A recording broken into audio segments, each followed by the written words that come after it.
participants over the past 8 days have truly enriched this academic journey and strengthened the spirit of collaborative learning. Each day of this program has been marked by meaningful discussions, valuable knowledge exchange, and interactive sessions that continue to broaden our perspectives. As we step into today's session, we carry forward the same zeal for learning, collaboration, and academic excellence that has defined this winter school so far. The beginning of a new year offers us an opportunity to reflect, innovate, and embrace fresh ideas. May this platform continue to foster innovative thinking, enhance international academic linkages, and contribute significantly to your professional and research development. On the behalf of Just Agriculture, the Indian Society of Agriculture Science and Technology Research, and our esteemed collaborating partners, I extend a warm welcome to each one of you to this International Winter School Training Program organized under the theme Revolutionizing Agri-System through AI, Digital Tools, and Green Technology. This winter school serves as a global forum that brings together scientists, researchers, industry experts, and policymakers. In the present agriculture landscape, AI driven innovations, digital tools, and green technology are playing an increasingly crucial role in enhancing resilience, improving productivity, and ensuring farmer well being. As we commence day 9, we look forward to another insightful and engaging session.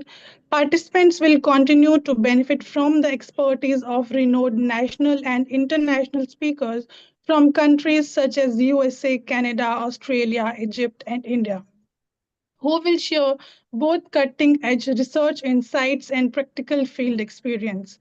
The objective of this program is to build capacity, promote innovation led agriculture, strengthen global academic cooperation, and translate scientific research into impactful real world solutions.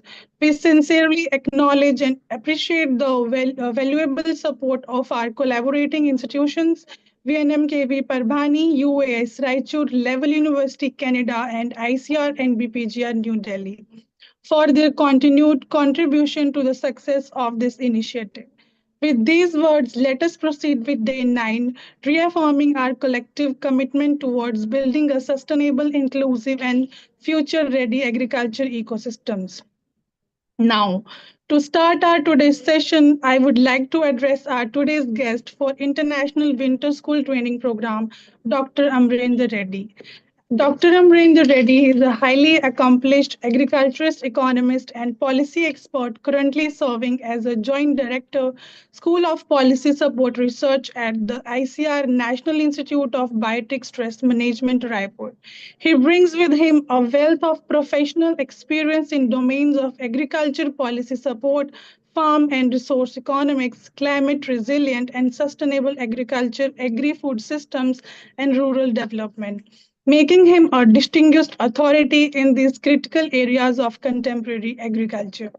Dr. Reddy sir has played a prominent role in policy-oriented and impact-driven research, providing evidence-based advisory services and contributing to strategic planning and decision-making processes aimed at addressing emerging challenges in Indian agriculture, particularly arising from biotic stresses and climatic variability. His work has significantly contributed to strengthening policy frameworks that support farmer welfare, sustainability, and resilience in agri-food systems. He has made noteworthy contributions at both national and international levels through his extensive research publications, policy briefs, technical reports, and collaborative projects with leading institutions and stakeholders.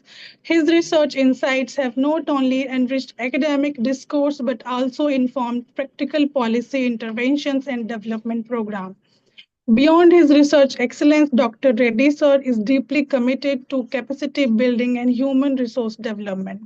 He has been actively involved in training programs, workshops, and mentoring of students, researchers, professionals, thereby contributing significantly to the development of skilled and informed human capital in agriculture and allied sectors.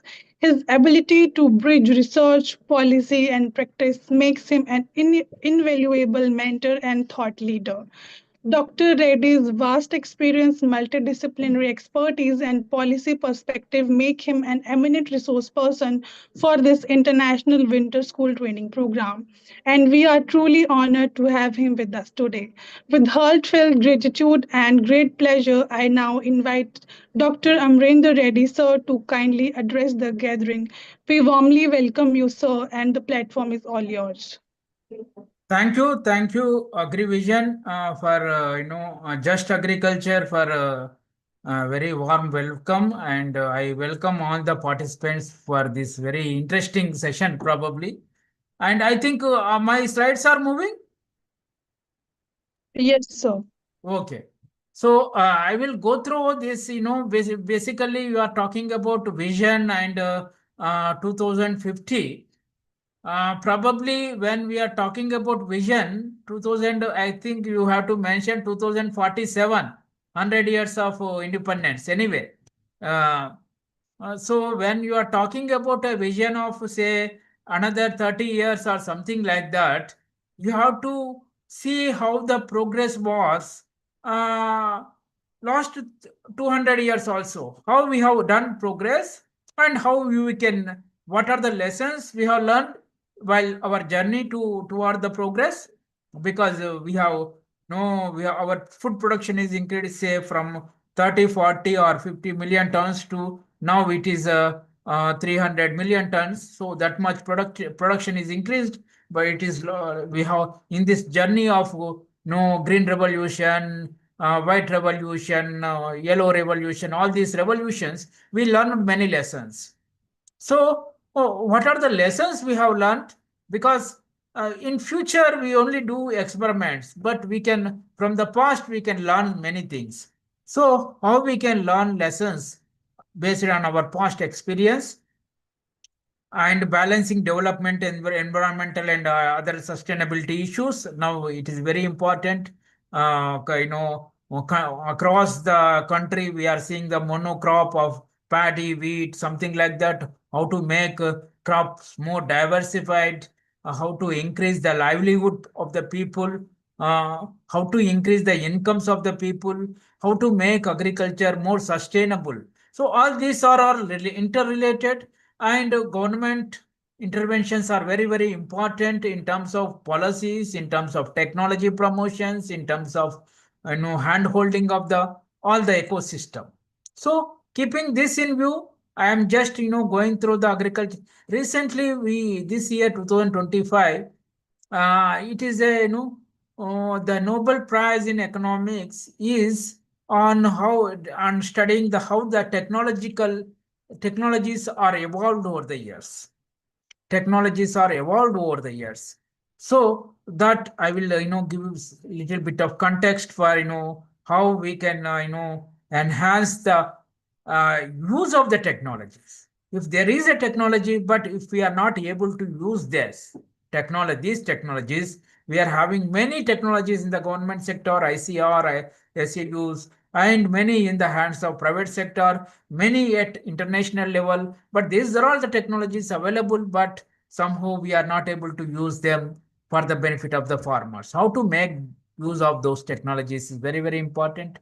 Evolution of agricultural policies in India, reasons for unstable farming with low farm incomes. Still, our there is a huge gap between urban incomes and rural incomes, and within rural incomes of farmers and incomes of some businessmen. There is a huge gap, and incomes of farmers in say Bihar or Odisha or Chhattisgarh, which are much less when compared to the incomes of farmers of Punjab or Haryana or some other developed areas. That huge inequalities are there across the farmers, across the regions. Current status of MSP implementation, because MSP is the only instrument government is using to safeguard the farmers' income. Otherwise, there is no much government intervention in agricultural markets. How it is performed over the last 50 years, how we can make some adjustments in this process. Current status of APMC markets, again, government from governments and APMC markets at block level are I know we can say backbone of the entire marketing system in India, but they are not functioning very well. There is a now with the new farm laws and other initiatives, even private markets are performing better than these APMC markets. Interstate differences in government support, interstate differences in government support. They, as you know, MSP, rice wheat system only it is effective. Paddy wheat crops only it is effective. Say Orissa, say Bihar, like Kerala, there is no much effectiveness. And efficiency of procurement operations of paddy and wheat, again a big problem. There is a lot of inefficiencies. There is a lot of wastages. There is a lot of losses in the storage, pest attacks. There is all huge losses in this. And bias against other crops like paddy, like pulses, oil seeds, coarse cereals, some other crops. There is no support government. There is no government support. And way forward, how we can ensure incomes of farmers, how we can increase the crop diversification, how we can multiply or doubling the farmers' incomes. These are all things which we will discuss. So Nobel Prize in they show how new technology can drive sustained growth. That's what. For having identified the prerequisites for sustained growth through technological progress. If there is a technology, if there is no government support, that technology may not be utilized by the large number of farmers. That's what that no that prerequisites for the technology adoption is very, very important. Government support is very much important. There should be some incentives for adoption of the technology. They are very much important. For the theory of sustained growth through creative destruction. So you are seeing a seed pipeline. Unless you remove the old seeds from the seed pipeline, like say groundnut, unless you remove 30 years, 40 years old seeds, you cannot pump in new seeds. So to pump in new seeds, new technology, you have to remove the old technology like old bullock carts, we have to remove from the system. Old plows, we have to remove from the system. Then only we can introduce some enhanced multiple plows, enhanced farm implements, and improved seeds, new seeds we can do. Otherwise, it's very difficult. So this is what when you are putting some new technology, you have to remove old technologies. This is called what is that? Creative destruction, creative destruction. You have to destruct the old technologies so that there will be creativity in innovating new technologies, and new technologies will be adopted by the farmers. So this is called creative destruction. Unless you are having creative destruction in the system, because same old practices if we are practicing, then we don't have the farmers may not adapt new technologies. To adopt wide scale new farm implements, tractors, and all these things, first we have to remove the old technologies from the system, from the farmers. Then automatically farmers will adopt new technologies. This is what. So what is the growth? It's agricultural growth. Whatever the growth is not only production. Now we are having a lot of production of agriculture, but on the other hand, farmers' incomes are very less. Farmers are not prices are not remunerative, and farmers are not adapting new technologies. But the agriculture growth is there. Growth for whom? Agriculture growth is there, but growth from whom? Ultimately, growth is for the farmers. Growth is for the farmers' incomes. Growth is for adoption of new technologies. So these are all things are so better healthcare or better livelihoods, improved educational opportunities the farming families. More leaves are also very important when we are cultivating the 50 years old technology. We have to do a lot of hard work, but productivity is very less. But if you use modern technologies like tractor, what is that, harvesters, combined harvester, all these things, it will give some more time for the farmers, farming families to give more leisure time so that they can use that leisure time in a more productive way. Better products, agriculture, not only rice, wheat, we need ready to eat foods, we need value added products, all these things for the consumers. More efficient communication, all these things are very, very important for enhanced to take benefit out of this technology. Now there is no dearth of technology, but how we are using the technology, that is very, very important. So I said that any technology adoption, you need some prerequisites. Say, for example, even 1300 onwards also, 1300 onwards also, in especially many countries, including India, many countries, of course, European countries, heavy plows, windmills, these are all there. Before even middle age also, they are there. Heavy plows also there, windmills also there, but they are not widely adopted. Windmills are there some 1,000 years back. Windmills are there. Some windmills are there. By using windmills, they run some small implements, but it is not widely adopted. Heavy plows are also there, but they are not adopted well. And you see that this is the incomes of the the UK and Sweden, because they are the oldest developed countries. So we are having a lot of data from 1300 to 1700. So United Kingdom and Sweden, if you see, there is no much progress from 1300 to 1700, although there are innovations. What are the innovations? Like, say, printing press in a 1400, 1500, printing press is there. Newton's three laws of motion, action, reaction, this type of thing, gravity, all these scientific innovations are there, but they are not supported by government. As a result, up to 1300 to 1700, say, means 300 years or 400 years, even though there are scientific innovations, there is no growth in per capita income, GDP per person. It's not increasing. It's just 1,000, between 1,000 to 2,000, something like that. It's like olden, our current African countries. This is the range of per capita income. They are all like that. But if you take from 1800, 1825 onwards, there is a huge jump in the productivity. 1825. How? The steam engine is there.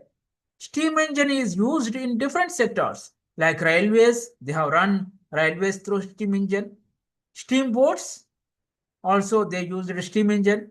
Factories, many factories used steam engines. So 1800, even though steam engine is in a way invented in 1712, 1712 to 1825, there is no progress, there is no adoption, because there is no prerequisites, there is no government support. So only, even though steam engine is invented in 1712, the adoption started only in 1825. Why? From 1825 onwards, especially Europe and specifically for United Kingdom, railways started, boats started, factories started. These are all run by the steam engines. Then slowly by late 1800s and 1900, that electricity started. Three-phase generators started. Though through electric motors, all these factories run. Safe workplaces, lighting and all these things. Three shifts of work is started. Household appliances like iron, like washing machine, like fridge, everything. They have started adopted this electricity, power grids. So again, there's a huge jump in the technology adoption. Livelihoods improved significantly. Again, now is the age of artificial intelligence. Again, we are seeing the artificial intelligence in all sectors, including agriculture. We are using drones. We are using images. We are using autonomous systems, research, robotics, and some of the robotics agriculture. China is very popular in China, and Japan is very popular in adopting this robotics in agriculture and medical AI. So all these are systemic shift. First systemic shift in steam engine, then it's electricity. Now the it is the artificial intelligence. So this adoption requires a lot of complementary uh, government policies. What are the complementary policies? No, all this, propositional knowledge. Propositional knowledge means theoretical knowledge. This theoretical Newton laws, electricity, how we can generate electricity and all this. That is our theoretical knowledge. But prescriptive knowledge means you have to work on this theory and improve it on. So Newton principles are there, but if they are not adapted in jet engines, aeroplanes, or even rockets, uh, only theory cannot solve the purpose. So once geometry and everything is there, geometry, mathematics, we slowly started improving the design of the modern plows. We improved the olden plows, we improved the design of the plows so that they are more effective now when compared to 100 years back, even though the plow is there that time also. Again, every year we are increasing the technological productivity. Seems the productivity is increasing every year, multiple times. Any say mobile phones increasing, because we are, companies are trial and error. They are applying knowledge, they are applying theory, they are developing theory as well as applying them, and they are finding some, implementation issues. They are overcoming. That is the way the countries, the technologies will grow and improve their productivity.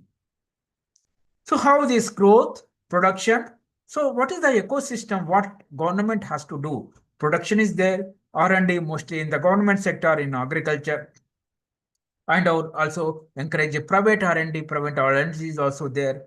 And also most important thing is household savings. Household savings are very, very important. Why it is important?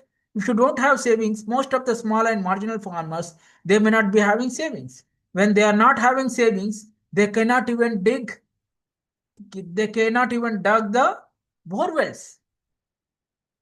They cannot even dug the borewells. They cannot even spend 1 lakh, 2 lakh on borewells. So when they are not able to spend 1 lakh, 2 lakh on borewells, their product will be limited. The same is with the other, bigger companies also. The savings are very, very important. Savings in turn, recycled as investments in the households, investments in the factories, investment by the government, like we are seeing. What is that? Digital India, Make in India, all investments, infrastructure development. All these are all very, very important. For these investments, what is required is low interest rates. Lower interest rates. You are all entrepreneurs. Low interest rates are very, very important for any business, any startup to be profitable in the long run. These are all the things. Then only growth is possible. So evolution of agricultural policies, I will go through the evolution of agricultural policies basically. So I told I will go back to 300 years back, means 1700, when before Britishers comes, that almost 100% under small petty traders. Marketing system, all are petty traders in the village traders or village middlemen will be there.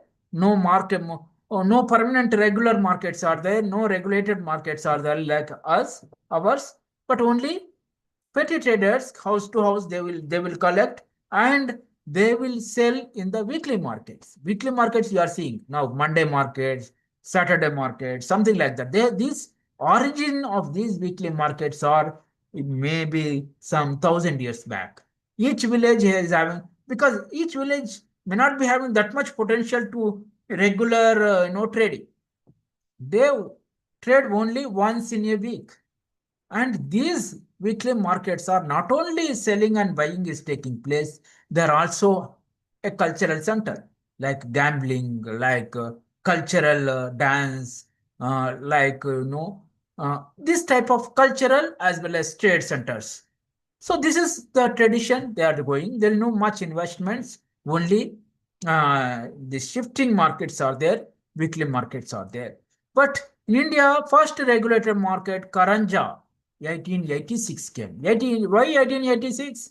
As we have mentioned, 1825 onwards, this this British industrialization started. Industrialization started in Britain. The cotton mills started by 1850. Lot of cotton mills are there. And what is the primary requirement? This cotton mills, raw cotton. Raw cotton, where they get raw cotton? They don't have lot of land. So the raw cotton has to come from India. So They put earlier all the farmers they are self-sufficient in all respects. Self-sufficient means they cultivate more than 20 crops and all these 20 crops they are self-sufficient. They cultivate cotton also. They cultivate other crops also. But Britishers came and put a restriction. Now you have to grow even cotton because cotton is required, demanded by imports, by exporters. I think my uh, cotton is demanded by this highly demanded by these people. London, the British people. So they restricted in these localities, especially in Maharashtra. It is a cotton is grown very well. So in this locality, you have to grow cotton. You have to replace your food crops with cotton, and you have to sell in this regulated market only to the exporters. So what these exporters will do? These exporters purchase at 10 rupees and they export to UK, Manchester mills, and with the same raw material, they make clothes and garments and re-export to India at 100 rupees. So this 10 rupees, they add, something like, some, clothing and all these things. They may spend some 20, 30 rupees and they sell at 100 rupees again back to India. So that way they are becoming more profitable. And in this process, we are losing our self-sustainability in food crops, and also we are losing our khadi industries, khadi and village industries. That's why Gandhi started the slogan of Swaraj, cotton mills, Swaraj, cotton mills. Cotton, boycott Videshi, clothes. That is the movement. First legislation being the Bearer Cotton and Grain Market Act 1880. So this is the purpose of this grain market. Again, of course, from 1920s onwards, British government knows that we are slowly uh, transferring the power to local Indian governments. So Royal Commission on Agriculture thought about it. Because of this Royal Commission on Agriculture, they started a lot of innovatives like Imperial Council of Agriculture Research. It is the recommendation of the Royal Commission on Agriculture. It is also recommendation of agriculture credit flow and cooperative movement, and also Agriculture Produce Marketing Grading Act. These are all the recommendations of the Royal Commission on Agriculture. It's a good commission. They gave recommendations for long-term development of Indian agriculture. But meanwhile, what happened is the famine situation in 1943. Famine situation is because until before Mughal period, even up to Mughals also, our farmers are very rich. They are self-sustained everything. But once Britishers came, they started exploiting. They started a lot of taxation. Earlier tax is only 10-20%. They improved tax to half of 50% taxes. Like that. They started extracting many things. So there is a famine type of situation. Many farmers left their land because the huge taxation is there. 50% tax they have to give to British India. So they left the lands and they worked as a laborer. This type of things. So this is prominent in West Bengal. So famine situation in 1943. It is added with this Second World War, low agricultural productivity, all these things. So because of this famine effect, that famine effect started in 1940s and continued up to 1960s. Because of that reason, after independence, government of India having an agreement with the American government, Public Law 480. Public Law 480. What is Public Law 480? Public Law 480 is nothing but because to import food grains, we need foreign exchange. We have to import only in dollars. But we don't have dollars. Where we'll get dollars? If we export anything, we'll get dollars. But we are not able to export anything. Then what will happen? We don't have dollars to import. So American government proposed a program wherein government of America export food grains, uh, sell food grains to India in Indian rupees. Indian rupees. So Indian rupees. So they sold, say Indian government in Indian rupees food grains, and this money they use it to invest in Christian missionaries and other type of activities. So every day, every 15 minutes, one ship used to come to Indian shores. 1965, Indo-Pak War. So all the resources during this war also, all the resources are gone to this soldiers and defense and all these things. So this famine is overcame this by the Public Law 480. Again, there are a lot of malpractices in the markets. Middleman is dominating. So to control hoarding and speculation, the government of India started Essential Commodities Act 1955. So no trader, no commission agent should store more than 5 tons of food grains. That is the limit. Nobody, if you any trader or any commission agent stocked more than 5 tons, then he will be imprisoned. So that is a bigger rule. That rule is still there. Slowly we have removed that rule, but it is there. So 1955, this act is there. That rule is still working. But how it is working, against the food security of India, because if the same rule is applicable, the same rule is applicable to Adani, Ambani, all these bigger players, Big Bazaar and all. What will happen? So they will not enter into the food grain market. That's what has happened last 50 years. No bigger players, Adani, Ambari, bigger players, not entered into agriculture markets, mainly because this Essential Commodities Act 1955, wherein it restricts hoarding stocks limit 5 tons. No trader should hold more than 5 tons. So these bigger players, Adani, Ambani, whatever it is, they their business is 500 tons, not 5 tons. If their business is 500 tons, then only they will come into and they will do some business, because they work on small, thin margins. So still, that's why still agriculture is mainly dominated by the petty traders, very small traders. So from 1960s and 70s, there are a lot of active policies. What are those active policies? High yielding varieties tested in 1962 to 64. High yielding varieties are tested in 1964 to 60. We have imported from CIMMIT and Mexico and International Rice Research Institute. We have tested in PUSA Institute, and we have tested in farmers' fields in Punjab and Haryana. Released across India in 1965. There is a one slogan, Jai Kisan, Jai Kisan slogan, Jai Kisan, Jai Jawan. Jai Jawan slogan is Indo-Pak War, keeping that Indo-Pak War. Jai Kisan slogan is started by Lal Bahadur Shastri in 1965.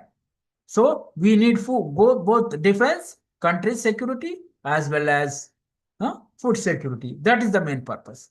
National Cooperative Development Act 1962. National Cooperative Development Act 1962 to promote cooperative movement in the country. And Food Corporation of India promote why cooperatives? All are small farmers. And we have to compete with 500 acres of American farmers. So how we can compete? How we can adopt a new technology?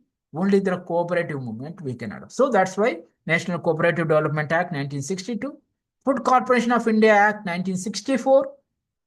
Again, now there is a technology, farmers knows green revolution technologies, short duration rice, wheat technologies, and but if there is no, if they their productivity increased by 5 times, who will purchase? Somebody has to be purchased. Guaranteed price is required. Otherwise, the prices will go down immediately. from 10 rupees to 1 rupee. So that's why the Food Corporation of India started to procure at minimum support price. More Food Corporation of India Act 1965 is started mainly to procure from the farmers at minimum support price. So the import of high yielding varieties, 18,000 tons of high yielding varieties are imported because that time we don't have National Seeds Corporation, we don't ICR don't have that capacity, SAUs are not having that capacity, private companies are not there. So we have to import high yielding variety seeds. 18,000 tons of high yielding variety seeds were imported and distributed across India. No, that within the 2 years, within the 3 years, in Punjab, no place to storage, no place to storage. Productivity increased 3 to 5 times within 3 years. And the government of India declared holidays for schools, and only infrastructure is schools. They started storing in schools declared holidays to students. So that is the situation within 3 years. How the technology will promote this type of things with the right government policies. This is the story. Restriction then. So if we keep interstate trade open, what will happen? The speculators will procure from this Punjab and Haryana at lower price, and they will sell in other places at higher price. To avoid that type of thing, Government of India put a restriction on interstate trade. Government is only procuring from the farmers at minimum support price through Food Corporation of India at in the APMC markets. So this is how the story of Green Revolution. So APMC Act, how this APMC Act helped Green Revolution, Food Corporation of India. Even then, there is there are famines, even though because there are frequent droughts, floods, etc. Even those situations, we need some imports. So imports also, State Trading Corporation of India started importing, and we have to store. Once you import bulk rice, wheat, etc., we need to store. Where you have to store? Warehousing Corporation of India is started in 1960s. So all these are all started in the government sector. No private sector is involved, but they worked very well. They strengthened the government sector and operation. Then once we have more or less self-sufficient, more or less successful in green revolution, immediately we have started Operation Flood started in 1970s, cooperative movement, and through operative movement, Amul experience, Amul in Gujarat. But because in this cooperative movement, markets were there. Gujarat is near to Mumbai. Mumbai is a huge market, and it is also on the corridor of Delhi. So Gujarat is very huge market is there. Only thing is the supply. How to supply? Cooperatives. Each cooperatives what have done? They collected from each household, dairy farmers collected milk and processed it, and they sold in that Mumbai market. So that is how the Amul brand is expanded in Maharashtra, Mumbai. And slowly by 2002, private sector also came. Now mostly the milk marketing is done by private sector also. About 50-60% is in the private hands. So it is started in the cooperatives, but it spread into the private sector. Prevention of black marketing and maintenance of supply of essential commodities Act 1980. Bureau of Indian Standards. So once we are self-sufficient in food grains and milk, etc., we need now to export. We have to export. If we want to export, we need to maintain the quality standards. How to maintain? Indian Standards Act 1986. So Indian standards has to be maintained so that these Indian producers may export to international markets. Again, this is the traditional breeding, traditional agriculture, but GM crops, GM success in other countries like USA, Brazil, etc., leading to GM crops adoption in India, 2002. Cotton, private sector led cotton, 2002. So Jai Jawan, Jai Kisan, Jai Vigyan. This is what this things are.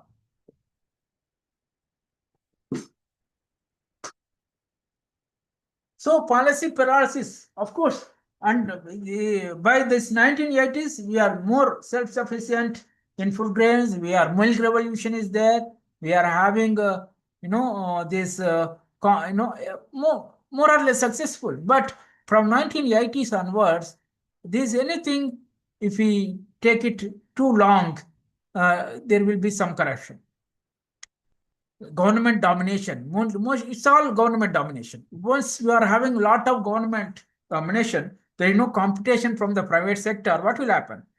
Government do all the corruption type of thing. So that's what happened. So now by 1980s, APMC, APMC market, mandis are block level.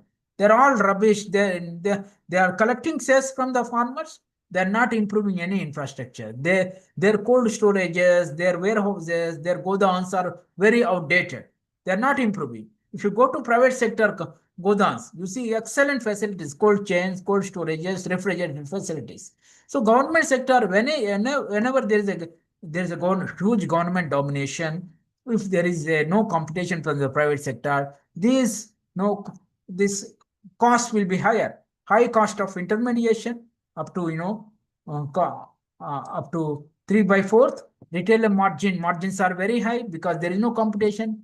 Leakages for Rajiv Gandhi statement. Rajiv Gandhi 1980s he gave a statement. Out of 1 rupee spent on agriculture or food grains public distribution system, only 15 rupees is going to end consumers. The remaining 85% is corruption. When the Prime Minister himself told that, so 85% corruption in 1980s. Of course, now it is a lot of improvements were there, because mainly improvements are there for digitization, transparency, Right to Information Act, all these things. 46% leakaging from Food Corporation of PDS system. 30 to 35% grain never reached the consumers. Green Revolution, White Revolution, mostly central government initiatives. So 1990s, we have liberalized the industry. 1990s, maybe some of the world people may be knowing. 1990s, we have liberalized the Indian economy. So earlier, only one brand of two-wheelers. What is the brand? Anybody? What is the brand of two-wheelers? 1990s? Only Bajaj is there. What is the brand of four-wheelers? Only Maruti is there. What is the brand of airplanes? Only Indian Airlines is there. What is the brand of mobile phones? Only BSNL was there before 1990. But once we open up, instead of one Bajaj, now Hero, Honda, Suzuki, Maruti, so many two-wheelers are there. Even four-wheelers, Hyundai, Skoda, GM, all these international companies are settled in India. They are producing. There is a quality is much improved. The efficiency is increased. Even mobiles, we are having Airtel, Jio, many private companies are there. Quality improved mobile phones, you see. The earlier only landline, now we are having each household, each member is having one or two mobiles. So this is how the non-agriculture industry has developed with the liberalization, but agriculture is not liberalized. Because why? Why it is? Because to liberalize industry, there will be a closed door meeting between Minister of Industry of India and the Bajaj. So they will call the Bajaj management and say, tomorrow onwards, we are permitting all other international brands to come into India to compete with you. They will also call again this Maruti or ambassador. They will say same thing.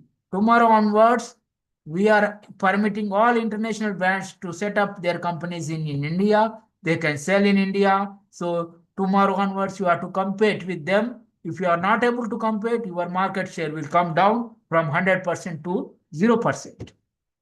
So invariably, they have to improve themselves. So that is, but in agriculture, it is not the case. Because we introduced MSP in 1960s, minimum support price. To remove the minimum support price, if we remove the minimum support price, what will happen? There will be a lot of agitation. That's what happened during the new farm laws in 2020 new farm laws. Ultimately, government has, there is a lot of agitation in Delhi, between the borders of Haryana, Punjab border to Delhi. Ultimately, government has to withdraw because it influences many households. Unlike the industrial labor election, only it will influence only that particular company, whereas other consumers will benefit. So no changing with the times in 1990s and 2000. APMs is under state control, regulated. No elections. Elections are not regulated. Nominated positions. A lot of corruption is there. Market fees, sales commission is huge. Essential commodities stock limit. I told it is still there. Suppression of market signal. All these things are there. So these are all the resulted in lot of inefficiencies. Bigger players are not coming, new technologies coming, not coming into the food markets, and new investments are not coming to the food grain markets. So economic challenges in Indian agriculture, mainly composition of average monthly income. So if you say the average monthly income of farming households, it is about 10,000 only, 10,000 only, 10,000 to 1 8. It is not, no, it is in constant prices, agricultural households, average. But you see, Punjab, it is 26,000, whereas Jharkhand, it is only 4,800. There is a huge disparities. The all rich farmers are staying in Punjab, Haryana, Rajasthan, Gujarat, Karnataka. These are all the rich states, rich Himachal Pradesh, Uttarakhand. Whereas the poor states are concentrated in Eastern India like West Bengal only 6,000, Odisha 5,000, Jharkhand 4,000, Chhattisgarh 9,000, Bihar 7,000. This particular market is mostly poor. This is the because of these policies lot of, and out of this total income also the agriculture crop receipts are only 37%. Crop receipts, income from wages 40%, more than casual labor. Most of the farmers are working as a casual laborer also. So this income from crops is 37%, income from casual laborer wages is 40%. So that is the big, no, most of the farmers, they are earning incomes from multiple sources. Mostly, in addition to the farming, they are getting casual labor. They are mostly involved in the casual labor in agriculture. So this is how things. But how to improve the system upstream and downstream in food value chain? How to improve this agricultural value chain, because it's all innovation and all these things. So upstream, downstream sectors, section, agriculture suppliers, farm suppliers. So we have to innovate every aspect of this value chain. GMO crops. Again, now we are all agriculturists. So again, somehow we have introduced the BT cotton and it is very much successful. Yields were increased, but still there is a the release of mustard is abeyance. It is stalled. Release of brinjal, BT brinjal, it is stalled. Release of GMO soybean, it is also stalled. Lot of questions are there. Seed cost is increasing or decreasing. Pesticides use is increasing or decreasing. Crop loss is increasing or decreasing. What is happening to honeybees, beneficial insects, biodiversity? These are all some of the questions still unanswered. Some are answers, some are unanswered. So, but some I'm telling here. So, BT cotton, you see, the productivity increased significantly after introduction of the BT cotton. Significantly. You see, from 2000 to 2010, every year 77 kg per year, per hectare, productivity increased. However, recently, from 2011, 12, 13 onwards, there is a some downward trend. Maybe it is due to the sucking pest, maybe it is due to the secondary pest, or maybe due to the because now almost bollworm is not there in the fields. Bollworm is also is harmful to the crops, but also it uh, it kills some of the sucking pests, some of the secondary pests. When we totally vanish the bollworm, the secondary pests also will come into the fields. innovation for sustainable agriculture. So we are having a lot of innovation scopes are there, like the biotechnology, now CRISPR, GMOs, stress tolerant varieties, improved nutricerials, these digital platforms, lot of Uber tractor, Ola tractor, this type of things are still evolution process that may take some time, but maybe next 5 to 10 years it will become more prominent. Digital platforms almost every farmers will use, especially for their tractors, hiring tractors, spraying pesticide sprays through drones. We can use these digital platforms. Even to in the near future, services, agriculture service companies will be there in the villages. Only farmers will order through these digital platforms. You go and sow the seed, this type of seed in 1 acre. I will give this much. You plow the seed, plow the 10 acres. I will do this much. Like Uber, Ola type of thing. Those type of things are coming very near. Maybe within 5 years, most of the villages are saturated with this type of digital networks. Again, Government of India is giving lot of emphasis on farmer producer organizations for collective action. Farmer producer organizations means it includes both. Farmer producer organization means it includes both. Farmer producer companies also included, cooperatives also included. Both are included. Companies, farmer producer companies also included in this. Farmer cooperatives also included in this. Farmer producer organizations, 10,000 farmer producer organizations, almost 7,000 is already established. I think each block one farmer producer organization is established. Now in the future, solar panel, because in India is tropical country, lot of solar energy is available. So we can most of the, at least in wherever this Rajasthan, some wind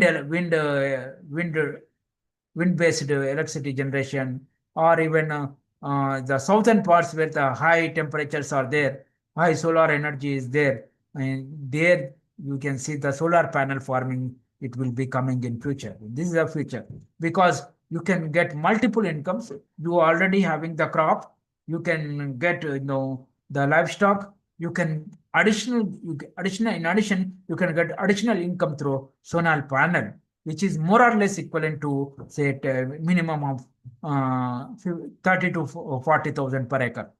That much income we can get in future. So this testing, the 2003 to 2000. So in this process, these are technologies are there, but government is not functioning well to adoption of this. So 2003 onwards, Vajpayee government onwards, we are having lot of innovations, lot of policy innovations. Those are all the technological innovations. We need policy innovations also, like a Model APMC Act, 2003 Model APMC Act. In that, electronic national agriculture markets are there. In that, contract farming is there. In that, direct marketing is there. In that, Raitu Bazaar, Raitu Bandhu, all these schemes are there. Contract farming is there. All these type of things are there. And Forward Contract Regulation Act 2006. And why this Model Act? That is very important, because agriculture is a state subject. Central government only give a direction. Model Act. So in that Model Act, say for example, 5 components are there. Out of these 4 components, state government implement no provisions, or entire all these 5 components, or 2, 3, depending on their local needs.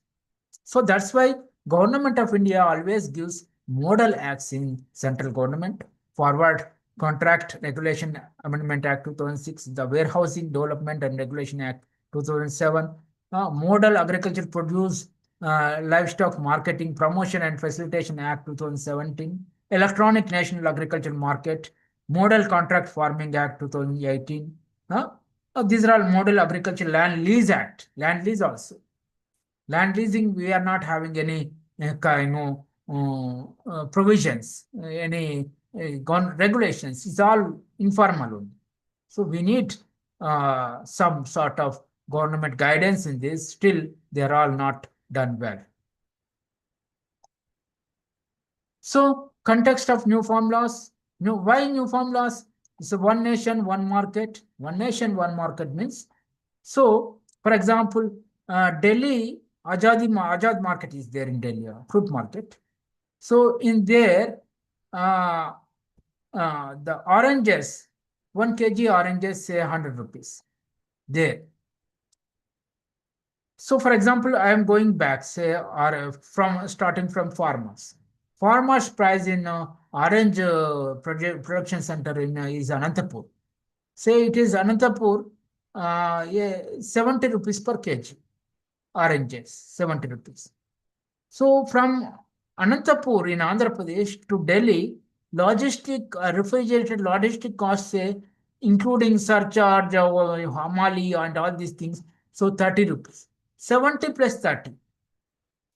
So Delhi market price should not be more than 70 plus 30 means 100. It should not be more than 100 rupees. So that is the thing. That is the thing. It should not be. So then it is connected. If it is more than 100 means it is not one nation, one market.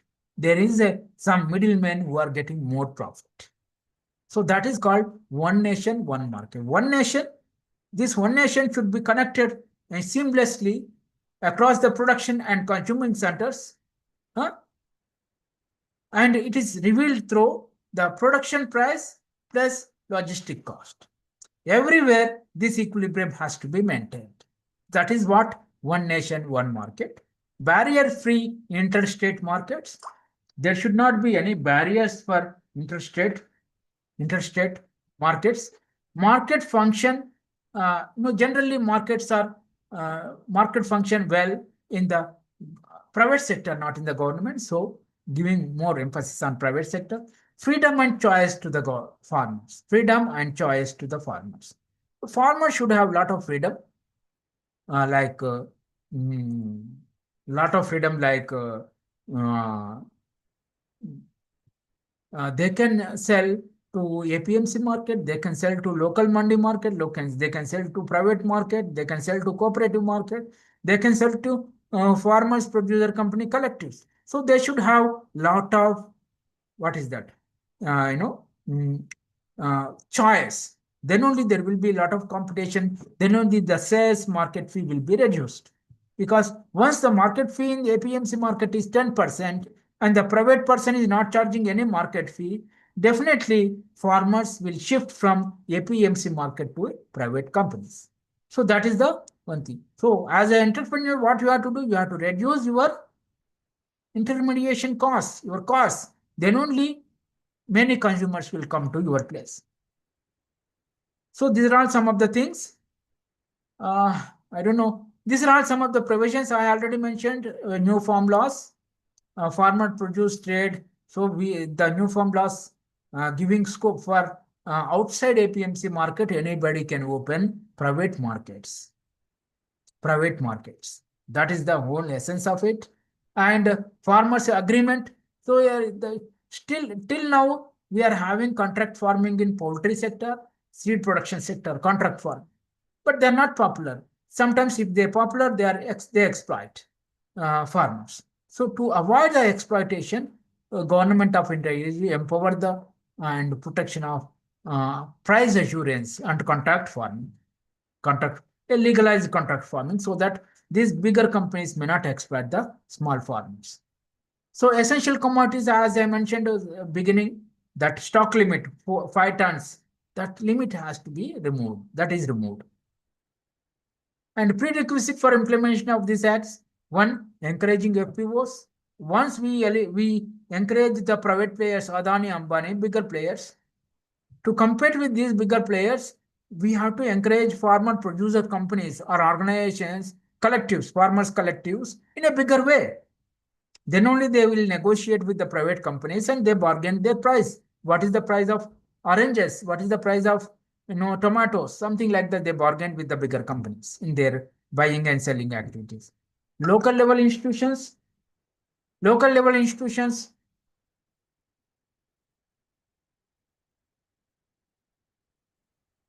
Local level institutions, farmers collectives, SHGs, in local level collectives, all these things are very much important.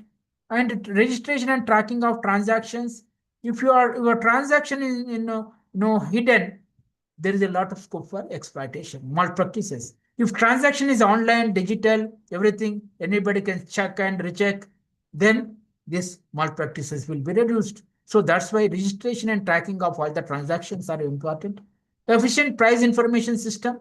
Information is a light. Information is a light, equivalent to light. All the darkness will go, all the corruption will go. You have to give lot of information, price information, which market, what is the price, so that the middlemen traders will not exploit or will not disseminate misinformation that price are very low. I will purchase only 5 rupees, even though market price is 10 rupees. So expanding electronic national, strengthening APMC markets, that's also important. So who will be the gainers and losers if we liberalize agriculture sector? Farmers will get lot of options. Private companies, the farmers collectives, all these export market, direct market, all these farmers will get lot of choices. Consumers will get good price. Market dynamism. Private companies will come in. They use technology. They use good technology, all these things, refrigerated facilities, quality produce will come to your house. Large corporation houses also their business will be increasing. Who will be the losers? Small scale middlemen and commission agents were the losers. State lose revenues, APMC market committees. These are all some of them. So I think I will stop here probably for any questions. Questions almost. So these things. Already 1 hour is, I think, over. I will stop here.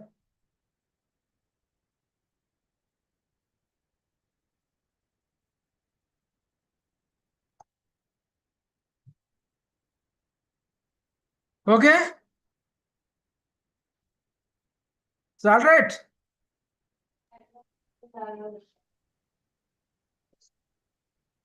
Yes, sir.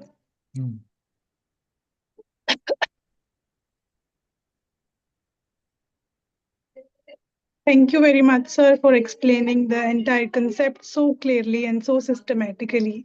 We appreciate the effort and clarity you brought to the discussion. Now, I would like to ask the audience if there are any questions or query from Dr. Reddy, sir, please drop it in the chat box.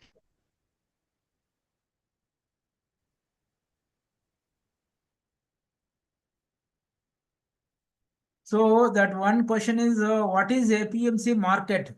APMC market, you all know, this APMC market is every block level, there is one market, government market, APMC, Agriculture Produce Market Committee market, we call this.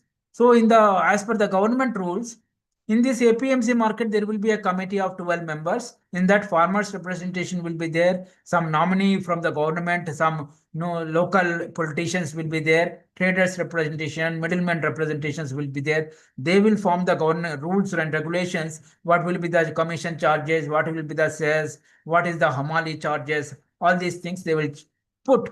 But what is happening over the years? This APMC market functioned first decade 1960s 70s well, but afterwards what happened? There are no regular elections, and their collection of market fees says all these things are increased significantly. Like Punjab, nearly about 10%. All these fees together. Huh? So what is happening there? Extracting huge fees from the farmers. 10%, 7%. Even fruits and vegetable markets is more than 15% in some markets. So they are extracting the market fee, but this market fee has to be utilized for the market development, like development of cold chains, refrigerator facilities, warehousing structures, and all these things. But they are not using those structures because they are not accountable to the farmers. They are accountable to the local MLA or MP. What is happening? They will give some money to the local party, whatever they belongs to, maybe, and they will give some money to the local politicians instead of developing the local market infrastructure. And if they give the money to that local politicians, his term will be renewed for the next 5 years. It is not an elected market. Sorry, ENAM market is better than APMC for farmers' profit. So another question is, ENAM market is better than APMC for farmers' profit? No, any government's electronic national agriculture markets are still in experimental stage. They started 5 6 years back or even 10 years back, but still they are in experimental stage only. They are not, this technology, especially digital technology, it takes a lot of time. It needs a lot of improvements. Uh, because what is the purpose of electronic national agriculture market? So for example, you are having one market you are having. In the electronic national agriculture market, it's a Hyderabad, one electronic national agriculture market is there. So electronic means what? A bidder from Mumbai market also trade can also trade in this electronic market located in Hyderabad. A bidder from Hyderabad, Delhi also can trade. So there is a lot of competition. So there is a lot of competition means what? Farmers will get higher price. Competition for the farmers produce. So for example, oranges, I told. Oranges in Anantapur. Oranges is in electronic national agriculture markets. So Delhi trader can directly buy from the electronic national agriculture market in Anantapur and Andhra Pradesh directly. So the price received by the farmers will be increased. Instead of selling to middlemen in the Anantapur, they can sell directly to the Delhi trader. The logistic cost will be borne by that person only. So that facility will be there in the electronic national market if it implemented properly.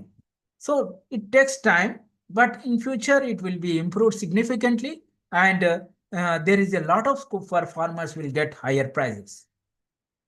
So another question is how low marginal and less educated farmers connect to the export linkages. There is any platform that is easily available to the farmer.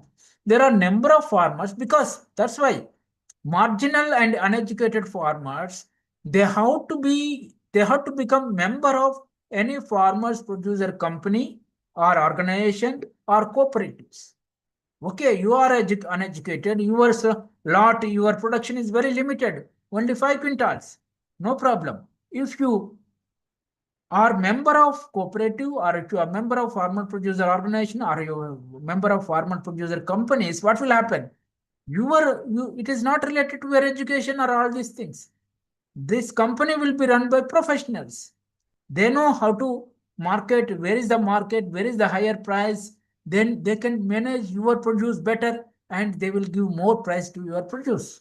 That is the benefit of these farmer producer companies. Even though small farmers are not capable, not having small lots, and not educated, they can utilize the services of these farmers collectives, farmers cooperatives, farmers companies. That's why every farmer has to engage in some sort of collective, farmers collective, so that their weaknesses like uneducation, all these things will be overcome. Causes of less farm income in Jharkhand compared to others. Jharkhand, mainly the land is undulated. Land is undulated. Not much of the land is not suitable. The mm, uh, Another thing is that government is a bigger issue. Government practices are not good. There are no good marketing facilities. Even though if you produce good amount, and mostly tribal communities which are not sophisticated in adoption of the new agricultural technologies. It is applicable to Orissa, it is applicable to Chhattisgarh, same type of things. The technologies are there with the government of India, but local adoption is a bigger issue. For this, local governance is very, very important. Local agriculture officers has to be functioned very well. These are all very, very important.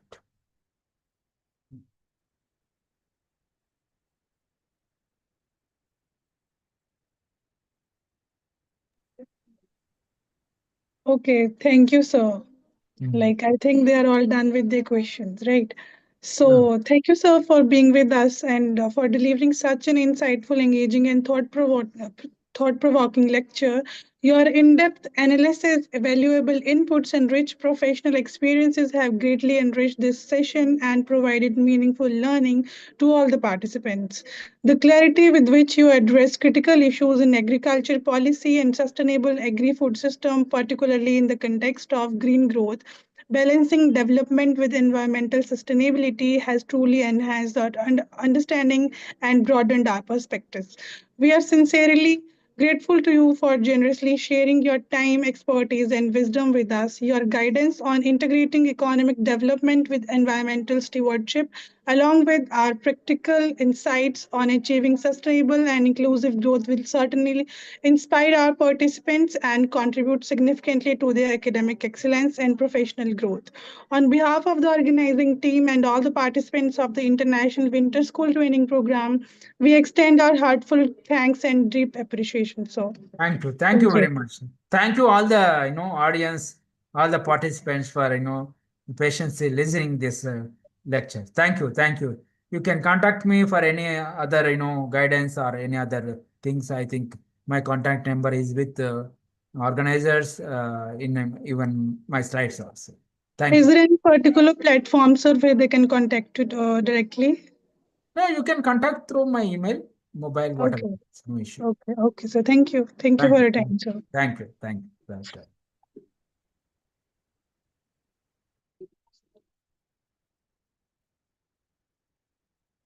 So now moving ahead with this session, it is my great pleasure to introduce our next guest, Dr. Manisha Mani, who prefers to be addressed as Dr. Mani.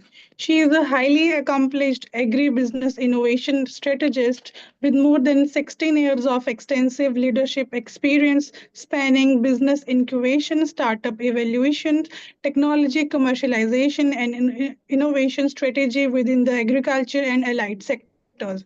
Dr. Mani currently serves as an innovation lead at the ICR Indian Agriculture Research Institute Meta Incubator Pusa Krishi, New Delhi, where she plays a vital role in strengthening India's agri innovation ecosystem by nurturing early stage startups, facilitating technology transfer, and accelerating the commercialization of research driven solutions.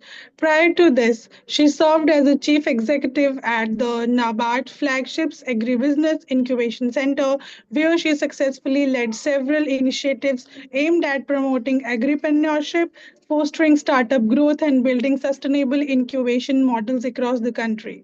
Earlier in her career, Dr. Mani worked as a project manager with the World Bank's Agriculture and Food Division, contributing significantly to the agri-tech commercialization initiatives and the development of robust innovation ecosystems.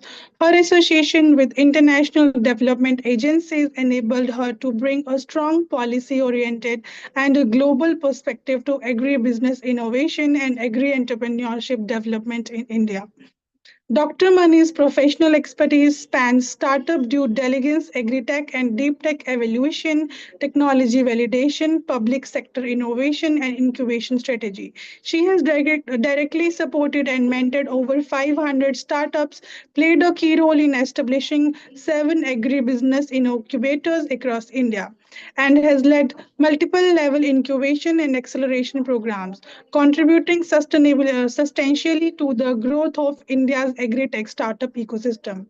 Her unique combination of grassroots experience, institutional leadership, and strategic foresight enables her to adopt a rigorous, inclusive, and impact oriented approach to innovation, startup evolution, and ecosystem development. We are truly honored to have Dr. Manisha Mani with us today and eagerly look forward to her insights and guidance. Ladies and gentlemen, please join me in extending a warm and enthusiastic round of applause to as we welcome Dr. Manisha Mani to the stage.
Please wait for 5 minutes. Ma'am is joining in a very short period.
Dear participants, thank you for waiting as Dr. Mani have joined us now, so I would like to address her again.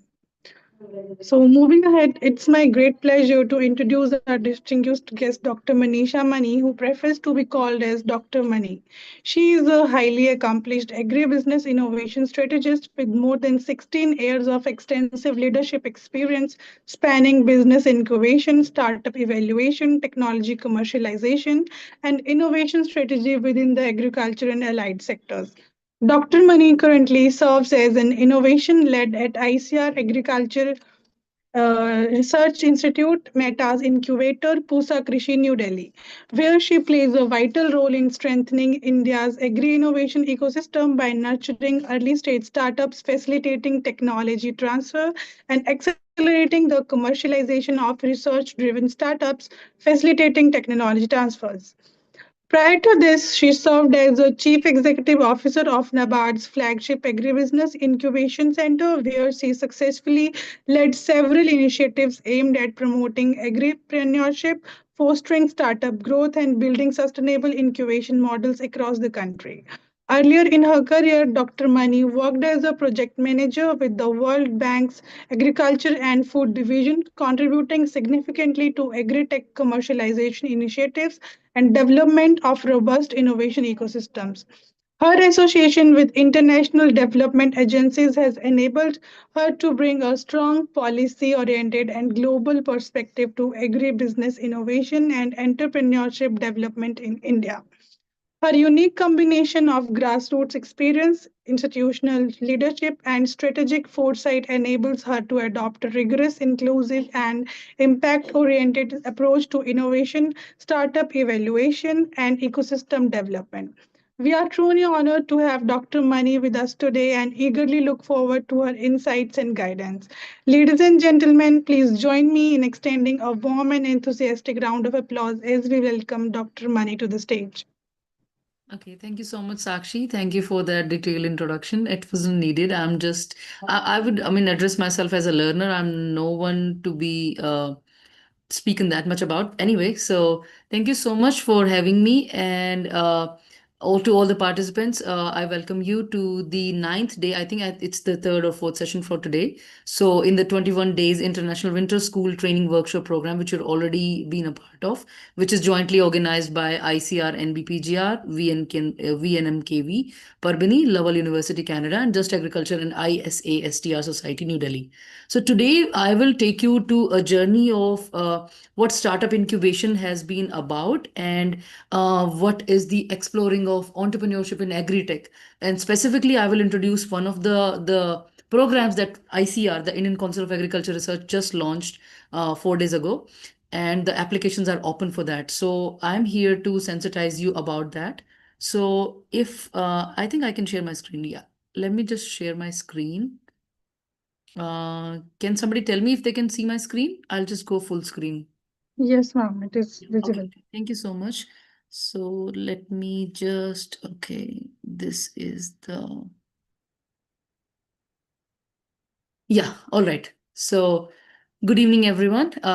I am very happy to be here at, I mean, thanks to the Just Agriculture Group. I've been working with them for quite a long time. I think since I joined back in 2023, the Delhi group, I've been working with them. And before I was working with the NABARD. And at that time, we met somewhere in like a Kisan Mela.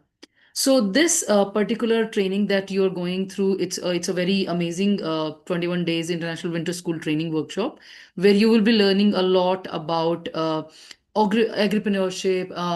We call it agripreneurship, like agriculture entrepreneurship, and also what are the various issues that are being faced, like real ground problems and real ground solutions to that. So it's not just a lecture that I'm going to speak about today. It's like a sensitization. My goal is very simple. By the end of the session, at least few of you should be started thinking differently about agriculture, about technology, about your own careers. So let's dive into it. So I am talking about exploring. Is my slide moving? Can somebody tell me, like, is the second slide? Yes, ma'am, it is moving. Okay, thank you, Sakshi. Okay, so exploring entrepreneurship in agritech, I'm going to talk about because I work with the ICR IRI's Meta Incubator named as Pusa Krishi. So we are based in the ZTM division of Indian Council of Agriculture Research, IARI, Indian Agriculture Research Institute, New Delhi, which is based in Pusa. And we are the Meta Incubator of Ministry of Agriculture, Government Welfare, Government of India. We not only cater to startups, we also cater to 29 incubation centers all over India.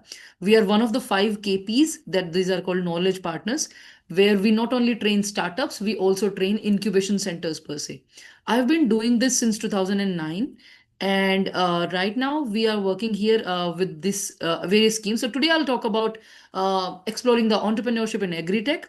And I will also make you learn about what is this new program ICR institutions are launching, which is known as Shitij. So I'm here not just to motivate you with some simple quotes or something, I would say. I'm here to show you what is actually possible and what should we do if we want to start a startup in agriculture.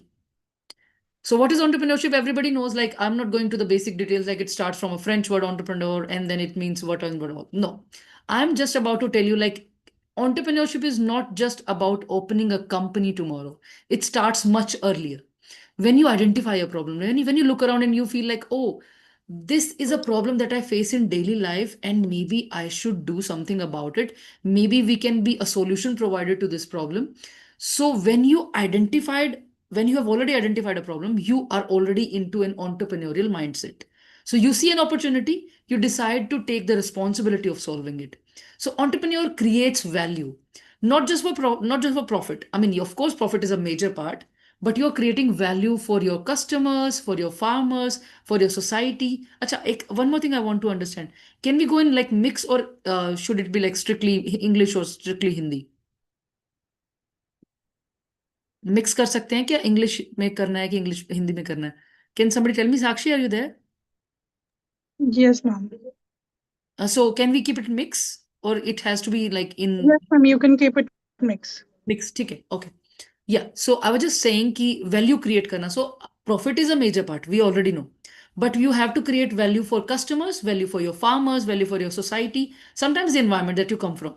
So let me be very clear, entrepreneurs are not born special. Like if somebody is telling you कि they are born special, no, they are not born special. You need to have some good training. Yes, of course, entrepreneurial mindset is attainable through training, is also attainable through various sorts of workshops, or let's say your own enhancing of your own knowledge by reading, by delving more into it.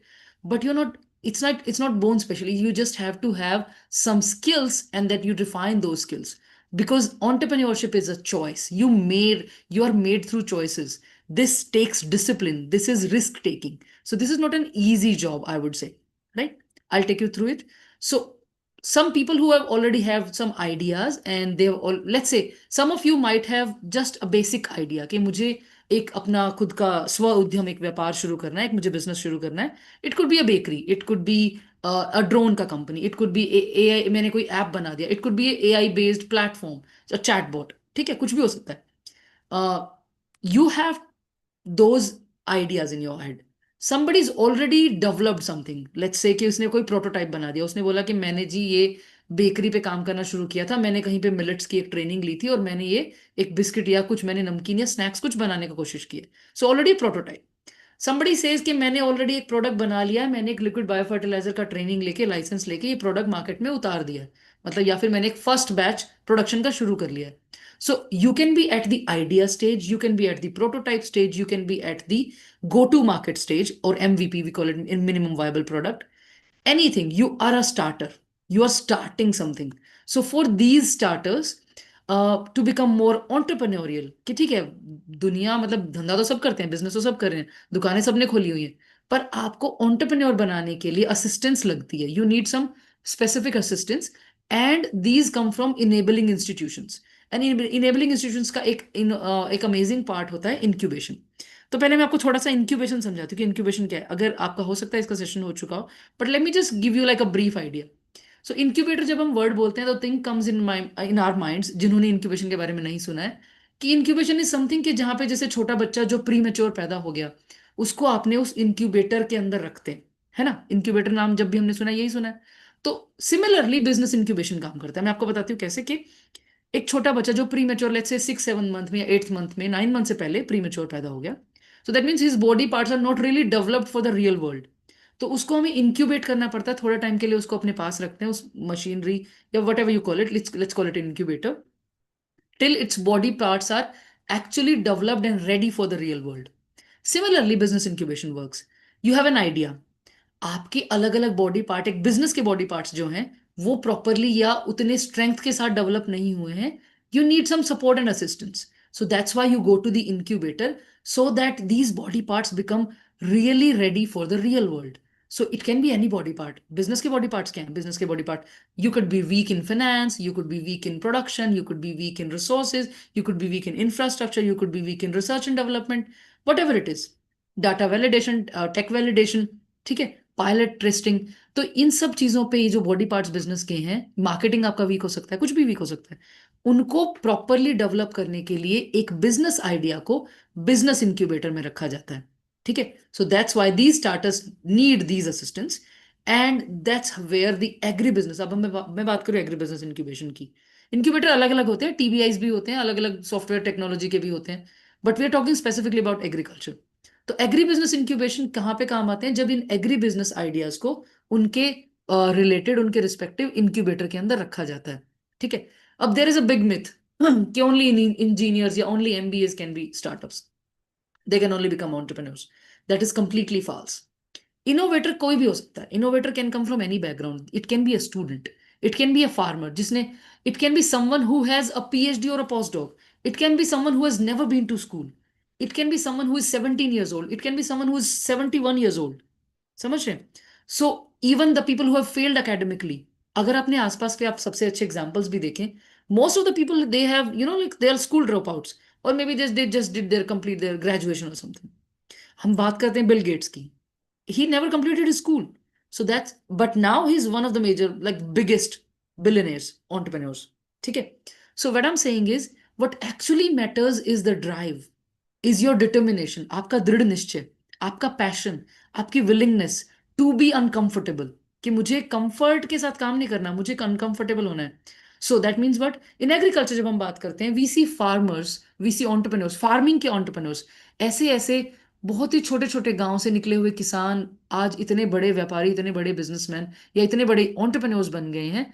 This are very good examples. सबसे अच्छा example जो मैंने अभी, मेरा कल भी एक session था एसजीटी यूनिवर्सिटी में, मैंने वहां पे भी एग्जांपल दिया था कि अगर आप देखें कि हरियाणा के छोटे से शहर सोनीपत के बहुत ही छोटे से गांव अटेरना में छोटा मोटा एक अपना खेती बाड़ी करने वाला एक किसान आज बड़े बड़े पॉलिसी डिसीजंस में गवर्नमेंट ऑफ इंडिया के साथ, मिनिस्टर ऑफ एग्रीकल्चर के साथ बैठते हैं.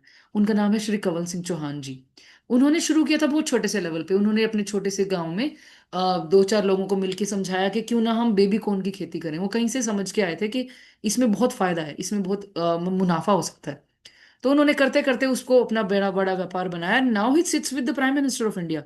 ही has already been awarded with the Bharat Ratna award.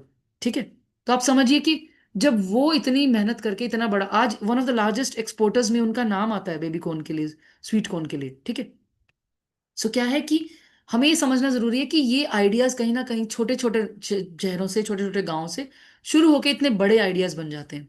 Student entrepreneurs के बहुत सारे एग्जांपल्स हैं. आप जेप्टो को देख लीजिए, कितना बड़ा स्टार्टअप बन गया वो.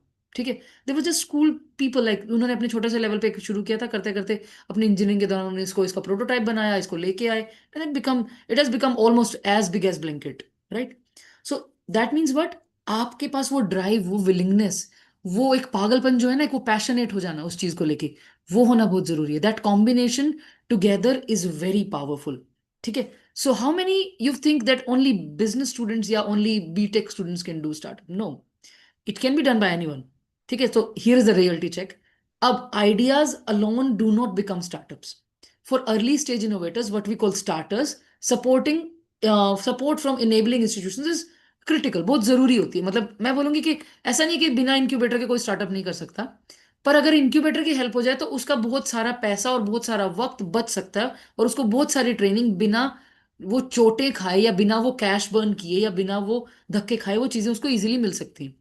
That's where the agri business incubation comes in. तो incubators do not give you successes. थोड़ा मेरा गला भी खराब है आज, खांसी भी आ रहा है. Anyway, I might take like a few seconds break बीच बीच में, but I'll let you know. Okay, so I was saying कि incubators आपको सक्सेस की गारंटी नहीं देते हैं, बट वो आपकी फेलियर के चांसेस को 80% 90% कम करने में, आपकी मदद करने में सक्षम होते हैं. So we're not saying that we will make you successful, but we will not let you lead to failure. That's what we are saying. We will make you sustainable businesses. Okay, ठीक है. There are no opportunities that can not be counted as agri business opportunity. जो लोग agriculture से हैं या नहीं हैं, मैं खुद नॉन एग्रीकल्चरिस्ट थी. I never did my BSc agriculture. I was a commerce student, I was a computer student. I did my BCom BCA from Kurukshetra university. I started there, but eventually I got in to agriculture, और मेरा PhD भी agri business में है. So that's what I am saying कि जो जिसको कुछ भी नहीं पता था एग्रीकल्चर का, but because we have already, because we come from see, somehow India is still an agrarian economy. हमारी आज भी आई वुड से 58 to 60% जनता डायरेक्टली और इनडायरेक्टली डिपेंडेंट ऑन एग्रीकल्चर है. तभी मैंने ये स्लाइड डाला कि कोई भी ऐसी अपॉर्चुनिटी है ही नहीं जो कि एग्री बिजनेस अपॉर्चुनिटी नहीं हो सकती. आप अपने आसपास देखिए, आप जो लेट्स से आपकी डेली लाइफ में आप जो दूध पी रहे हैं, आप जो कपड़े पहन रहे हैं, आप जो बिस्किट्स खा रहे हैं, आप जो नूडल्स चाप खा रहे हैं, वट एवर इट इज, सब अगर स्टूडेंट लोग हैं, अगर बड़े लोग हैं तो आपके यहाँ जो कपड़े हैं, आप जो शूज पहन रहे हैं, इन सब का रॉ मटेरियल कहीं ना कहीं कैसे ना कैसे एग्रीकल्चर से आ रहा है. That's what I am saying. ये ही एग्री बिजनेस अपॉर्चुनिटी है. Agriculture touches food, agriculture touches health, agriculture touches climate, agriculture touches logistics, agriculture touches fashion, agriculture touches cosmetics, agriculture touches energy. So everything. Biofuels are also there, biofertilizers are also there. So it touches everything. Agriculture एक छोटी सी commodity नहीं है. Agriculture is the whole big umbrella जिसके under 700 sectors हो सकते हैं. You can like just think of a new sector, then that can be included in as an agribusiness opportunity. So if you think agriculture is just limited to cultivation, कि खेती बाड़ी सिर्फ वही है जो खेत में उग रहा है, you are thinking too small. It's a very massive, very big umbrella. I'll take you there. Don't worry. So stages होती हैं एंटरप्रेन्योरशिप की. 4 स्टेजेस होती हैं. सबसे पहला जो स्वप्न देखता है, जो सपना देखता है, ड्रीमर. दूसरा उस सपने का एक आकार देने वाला, आर्किटेक्ट. तीसरा उस आकार को एक एक्चुअल प्रोडक्ट में उतारने वाला, बिल्डर. और उसको बड़े लेवल पे प्रोडक्शन में ले जाने वाला, कल्टीवेटर. ठीक है, हम समझते हैं कैसे. देखिए, stage 1 is dreamer, where the ideas are born. जहां पे आपको लगता है कि अरे ये पे तो मैं कुछ कर सकता हूं. आज से 15-20, लेट्स से 20 साल पहले किसी ने सोचा होगा घर बैठ के मैं टैक्सी मंगा सकता हूँ. आप देखिए ना, ये जो आपके उबर, ओला, उसके बाद पता नहीं फलाना ढिमकाना कितने ऐप्स आ गए. ठीक है, आज से 15-20 साल पहले किसी ने सोचा होगा घर बैठे बैठे मैं ग्रोसरीज, अपने राशन का सामान मंगा सकता हूँ. अब आप देखिए, ब्लिंकिट है, स्विगी ने अपना इंस्टामार्ट निकाल दिया, किसी ने जेप्टो निकाल दिया, अमेजोन ने अभी रिसेंटली, मैंने अभी देखा, अमेजोन ने 4 दिन पहले मैं देख रही थी, मेरी ऐप पे आया अमेजोन 10 मिनट्स डिलीवरी. फ्लिपकार्ट ने फ्लिपकार्ट मिनट्स निकाल दिया. करते करते सब इसमें आ रहे हैं. ठीक है, सो ये जब जिसने पहली बार सोचा होगा उसको सबने पागल कहा होगा, अरे ऐसे कैसे हो सकता है. जब जिस इंसान ने, इतना तो चलो इतना भी नहीं, हम बिल्कुल पीछे जाते हैं, जब इस किसी इंसान ने सबसे पहले फोन बनाया होगा, या जिस इंसान ने सबसे पहले एक बड़ा ट्रैक्टर बनाया होगा, हम एग्रीकल्चर से ही बात करते हैं, तो उसको सबने पागल कहा होगा. But he had, that person had a dream. These are dreamers. ठीक है, सो उसने वो आइडिया को सोचा और उस पर काम करना शुरू किया. काम कैसे करना शुरू किया, उसको सेकंड स्टेप पे लेके आते हैं, architect, where you convert that dream into a business model. Most dreamers fail here, क्योंकि ड्रीमिंग और स्ट्रक्चरिंग बहुत ही डिफरेंट स्किल है. सपना तो कोई भी देता है, मैं सोच सकती हूँ कि हाँ मैं ये कर दूं, मैं वो कर दूं, पर मैं उसको एक्चुअल में जब निभाने पे आऊं, जब मैं उसको इंप्लीमेंट करने पे आऊं, तब एक्चुअल टेस्ट होगा मेरे आर्किटेक्चर का, where the dream is interpreted into a business model which becomes the blueprint. आपने एक स्केचिंग बना लिया, आपने एक तैयारी कर ली कि हाँ भाई जी, मेरे को लेट्स से मेरे को बेकरी शुरू करनी है, और मेरे को एक पॉश बेकरी शुरू करनी है जिसमें मैं स्पेसिफिकली इन मिलेट्स का इस पे काम करूंगा, मैं पाम ऑयल यूज नहीं करूंगा, मैं चीनी की जगह में लेट्स से शक्कर डालूंगा, वट एवर इट इज, कुछ कुछ भी हो सकता है, शुगर फ्री डालूंगा. और मेरे ये पर्टिकुलरली ये सेक्टर वाले, या गुड़गांव के ये लोग, या फिर दिल्ली के ये लोग, या फिर लेट्स से साउथ दिल्ली में मैं, या मुंबई में मैं, मेरे को यही काम करना है, मैंने सोच लिया. उसके बाद मैंने उसका एक पेपर पे बैठ के ब्लूप्रिंट बनाया, या व्हाइट बोर्ड्स पे, जो people startups actually use those things. तो मैंने सोचा कि मेरे को इसमें इतना पैसा लगेगा, ये मेरे को पास जगह होनी चाहिए, किराए के लिए ये होगी, इसमें अगर बेकरी बनानी तो ये मशीनें लगेंगी, ये किराए पे आ सकती हैं, खरीदी जा सकती हैं, लीज पे आ सकती हैं, किसी लैब में मैं रेंटल में मोड पे ले सकता हूँ. देन यू डिसाइड अबाउट मेरे टीम में कौन कौन लोग होंगे, एक न्यूट्रिशनिस्ट भी हो सकता है, एक जो बनाएंगे, लेबर उसमें आपके काम करेगी, उनकी ट्रेनिंग करनी पड़ेगी, what ever it is. So you decide upon all those things. That is the architecture. when you actually are writing down things, you're jotting down those points. ठीक है. Third stage, the builder. Builder क्या करता है, जहां पे actual execution begin करती है, जहां पे गलतियां भी होंगी. ठीक है. बिल्डर आप पढ़िए, this is the stage where the dream can become first become the reality. जहां पे ड्रीम आपने जो सोचा था, आपने पेपर पे बन लिया, वो रियलिटी नहीं बना ना, पर बिल्डर में आप प्रोटोटाइप बनाने लगे, आपने वो एक पहला सैंपल बिस्किट का या कोई भी आप जो प्रोडक्ट बना रहे बना के देखा, आपको अपना सपना एक एक सच्चाई बनते दिखा. You literally turn the dream into reality. Now you are at a very critical juncture. अब आप इसको बस विस्तार करना है, इसका व्यापार शुरू करना है. That is the growth stage. Growth stage क्या है? I think I need water, just give me a second.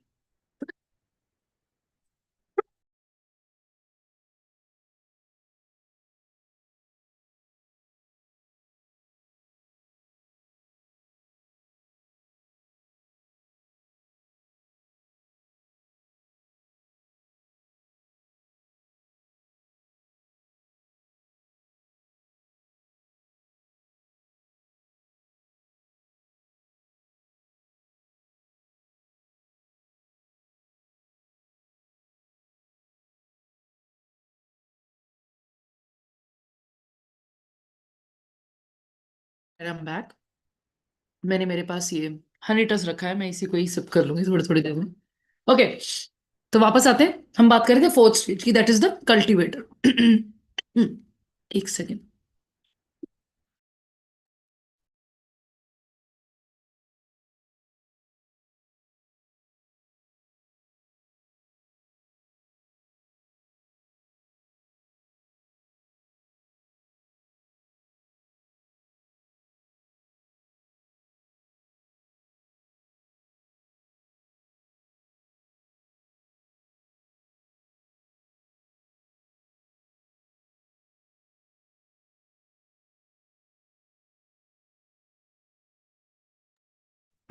Okay. हाँ, फोर्थ स्टेज है कल्टीवेटर, जहां पे ग्रोथ स्टेज की बात हो रही है कि एक बिजनेस के बारे में हमने आइडिया बनाया, उसको पेपर पे उतार के हमने आकार दिया, उसका पहला प्रोडक्ट बनाया, बिल्डर बन गए. अब यहाँ पे बिजनेस को लॉन्च करना है मार्केट में. You have to sell these things that you already made. ठीक है. Stage four is cultivator, scaling, जहां पे आप करेंगे, मैनेज करेंगे अपनी ग्रोथ को, सर्वाइव करेंगे. ठीक है. प्राइमरी रोल यहाँ पे क्या होगा, आपको अलग अलग लेवल की ग्रोथ अचीव करनी होगी. सो ये होगी स्टेजेस. अब आते हैं अपॉर्चुनिटीज एंटरप्रेन्योरशिप की इन एग्रीकल्चर सेक्टर में क्या हो सकते हैं. देखिए, agriculture like I told you starts from cultivation and doesn't even end at services. आप कल्टीवेशन में स्टार्टअप कर सकते हैं, आप पोस्ट हार्वेस्ट में स्टार्टअप कर सकते हैं, जब फसल की कटाई हो गई है. आप स्टोरेज में, इंफ्रास्ट्रक्चर में स्टार्टअप कर सकते हैं, आप सप्लाई चेन में स्टार्टअप कर सकते हैं, आप रिसर्च एंड डेवलपमेंट में स्टार्टअप कर सकते हैं, या सर्विसेज. आपको कुछ नहीं करना, आपको इनमें से कोई भी काम नहीं करना, आप सिर्फ एक जगह से दूसरी जगह तक वो सामान प्रोवाइड करने के लिए या एप्स बना दीजिए, सर्विसेज दे दीजिए. जैसे कि एक बहुत छोटे से यहाँ पे आई थिंक वो था, हिसार से थी दो फ्रेंड्स जिन्होंने अपना पशु चिकित्सा का एक ऐप शुरू किया था. और ऐसे ऐसे करके बहुत सारे एग्जांपल्स है जिन्होंने अपने खरीद फरोख्त जानवरों की, जिसको कैटल बोलते हैं, पशु के लिए शुरू की थी. तो वो सर्विसेज तो है, उनको कुछ करना थोड़ी, उनको वहां जाके भैंस की ब्रीडिंग नहीं करनी. उन्होंने बोला जी ये बायर है, सेलर है. जैसे OLX होता है ना, OLX फॉर एनिमल ब्रीडिंग के लिए उन्होंने शुरू कर दिया. ठीक है. कि कोई और बायर है, कोई और सेलर है, आपको सिर्फ अपने प्लेटफॉर्म पे मिला रहे हो सर्विसेज. ठीक है. तो मैं बोल रही हूँ कि आप सिर्फ सोच के देखिए, कहीं पे भी आप स्टार्टअप शुरू कर सकते हैं. तो एग्रीकल्चर ऑफर करता है opportunities across the entire value chain. आप कल्टीवेशन में स्टार्टअप करिए, पोस्ट हार्वेस्ट में करिए, आप इंफ्रास्ट्रक्चर में करिए, R&D सर्विसेज में करिए.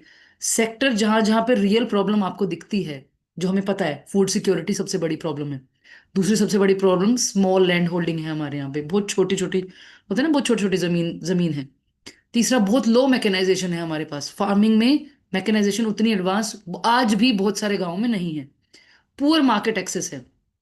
तो ये प्रॉब्लम्स नहीं है, इनको हम देखा जाए तो ये वीकनेसेस नहीं है, इनमें स्टार्टअप अपॉर्चुनिटीज एग्जिस्ट करती है. आप इसमें एक बहुत अच्छा बड़ा स्टार्टअप बना सकते हैं. That is what I am saying कि agriculture as a sector is facing a number of issues including like I already said. तो इसमें क्या है कि आप इन स्टार्टअप को अपने मेरा स्क्रीन कुछ वो हो गया, एक सेकंड रुकना। हाँ, सो that means you can start your startup in these sectors. आप इनमें से कुछ भी, कोई भी आप एक मोड चुन लीजिए और उसमें अपना स्टार्टअप आप शुरू कर सकते हैं। So like I said, there is nothing can not be counted as an agri business opportunity. आप इसमें कितने भी स्टार्टअप्स को लेके अपना काम साथ में शुरू कर सकते हैं। ठीक है, नेक्स्ट स्लाइड पे चलते हैं।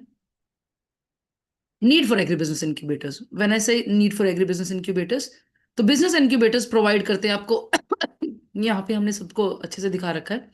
कितने भी आपके पास जो सर्विसेज आप सोच सकते हैं कि आपको किस तरह की मदद आपको चाहिए, वो सारी की सारी मदद एक एग्री बिजनेस इंक्यूबेटर दे सकता है। ठीक है, it could B sorry, it could B regulatory guidance के इस पर्टिकुलर स्टार्टअप के लिए आपको कितनी रेगुलेशंस, आपको कितना कुछ लाइसेंस लेना पड़ेगा, आपको पर्टिकुलरली किसी फील्ड ट्रायल के लिए सपोर्ट चाहिए, आपको कोई टेक्नोलॉजी वैलिडेशन में हेल्प चाहिए, आपको कोई मेंटरिंग चाहिए, फाइनेंस की मेंटरिंग चाहिए, आपको मार्केटिंग की मेंटरिंग चाहिए, आपको रिसर्च एंड डेवलपमेंट की मेंटरिंग चाहिए, आपको प्रोडक्ट डेवलपमेंट मेंटरिंग चाहिए। ठीक है, आपको रिस्क कैसे मिटिगेट करना है इसके बारे में समझना है, आपको मार्केट एक्सेस कैसे करनी है, आपका सस्टेनेबल फोकस कैसे होगा, आपको कोई नॉलेज एक्सपर्टीज चाहिए, एनीथिंग, इंडस्ट्री कनेक्ट कैसे करने हैं, कल को फ्यूचर में आपको इन्वेस्टर के पास कैसे जाना होगा, किसी भी चीज में आपको हेल्प करेंगे एक इंक्यूबेशन सेंटर की टीम वाले लोग। तो इंक्यूबेटर्स कंट्रीब्यूट करते हैं आपकी ग्रोथ और सस्टेनेबिलिटी में। Simple words, the incubators like us. और हम नहीं कह रहे कि हमारे पास आइए, इंडिया में इतने सारे इंक्यूबेटर्स, आप किसी के पास भी जा सकते हैं। If you have an idea, they will help you test before you fail big. आपको फेल होने से पहले आपकी वो हेल्प करेंगे ताकि so that you can test your product. This is how innovation becomes sustainable. Entrepreneurial, कभी भी एक ऑन्टरप्रेन्योर सिंगल फॉर्म में नहीं चल पाता, it does not thrive in isolation. You need an ecosystem. You need mentors, you need funding bodies, you need labs, you need markets. That's what the incubators offer. आपको investor की help, mentors की help, university की help, government agencies की help, support organisation, जैसे कि जो आप ये आज वर्कशॉप अटेंड कर रहे हैं, ये भी तो सपोर्ट ऑर्गेनाइजेशन है। ये लोग भी आपके लिए थोड़े थोड़े दिन में ये ऐसी वर्कशॉप्स और ऐसी ट्रेनिंग मॉड्यूल्स कराते रहते हैं। This is how our ecosystem work. We work with them because we are here to tell you about what are we offering. They are here to tell you about what are the various schemes through us, and you are here to learn. पूरा पूरा यहाँ पे भी एक छोटा सा ecosystem है। ठीक है, सो गेस व्हाट, ये क्या है कि all of these groups work together to create an environment that fosters innovation, that fosters creativity, and that also fosters growth, that also fosters entrepreneurial activity to all of us. ठीक है, इसको इधर कर देती हूँ, ये बार बार मैक्सिमाइज क्यों हो जाता है। ओके,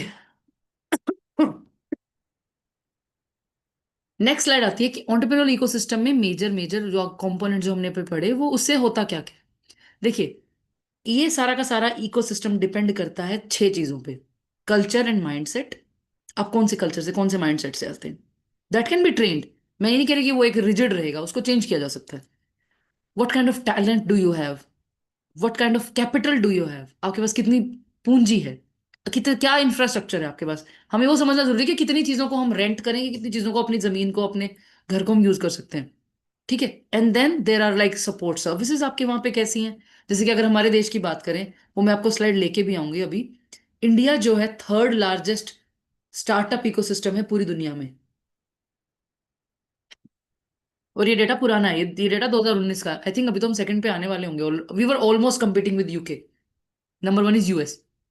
ठीक है, तो हमारे यहाँ पे रेगुलेशंस पॉलिसी बहुत अच्छी है। अब तो गवर्नमेंट जो है भर भर के इनको स्टार्टअप्स को अपना एक सपोर्ट सर्विसेज और एक नए फ्री, और मतलब आप बोल सकते हो कि ना बहुत ही फ्री से लॉज हैं, बहुत ही अच्छे से हमारे पास डीपीआई रजिस्ट्रेशन करा लो, आप startup India is there, then you go for grants and funding. Like it's a very good country to start a startup.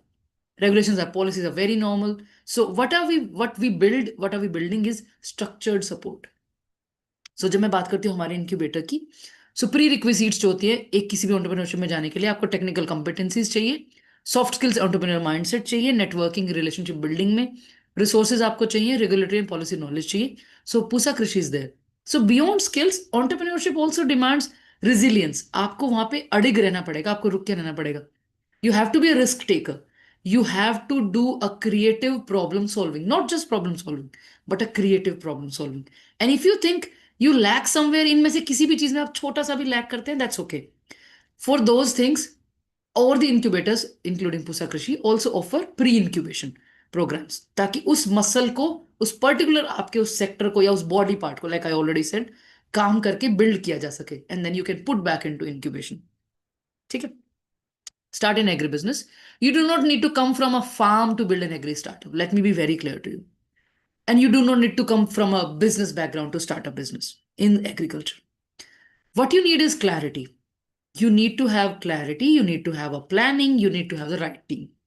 That's why we, as an incubator or other incubators, ask you to come to us, because these are very big platforms for your idea, for your prototype, for your already started a small startup, to give you a biggest platform like a launchpad, so that you can become a national, like a, let's say, regional startup first, and a national startup then, and then a global startup.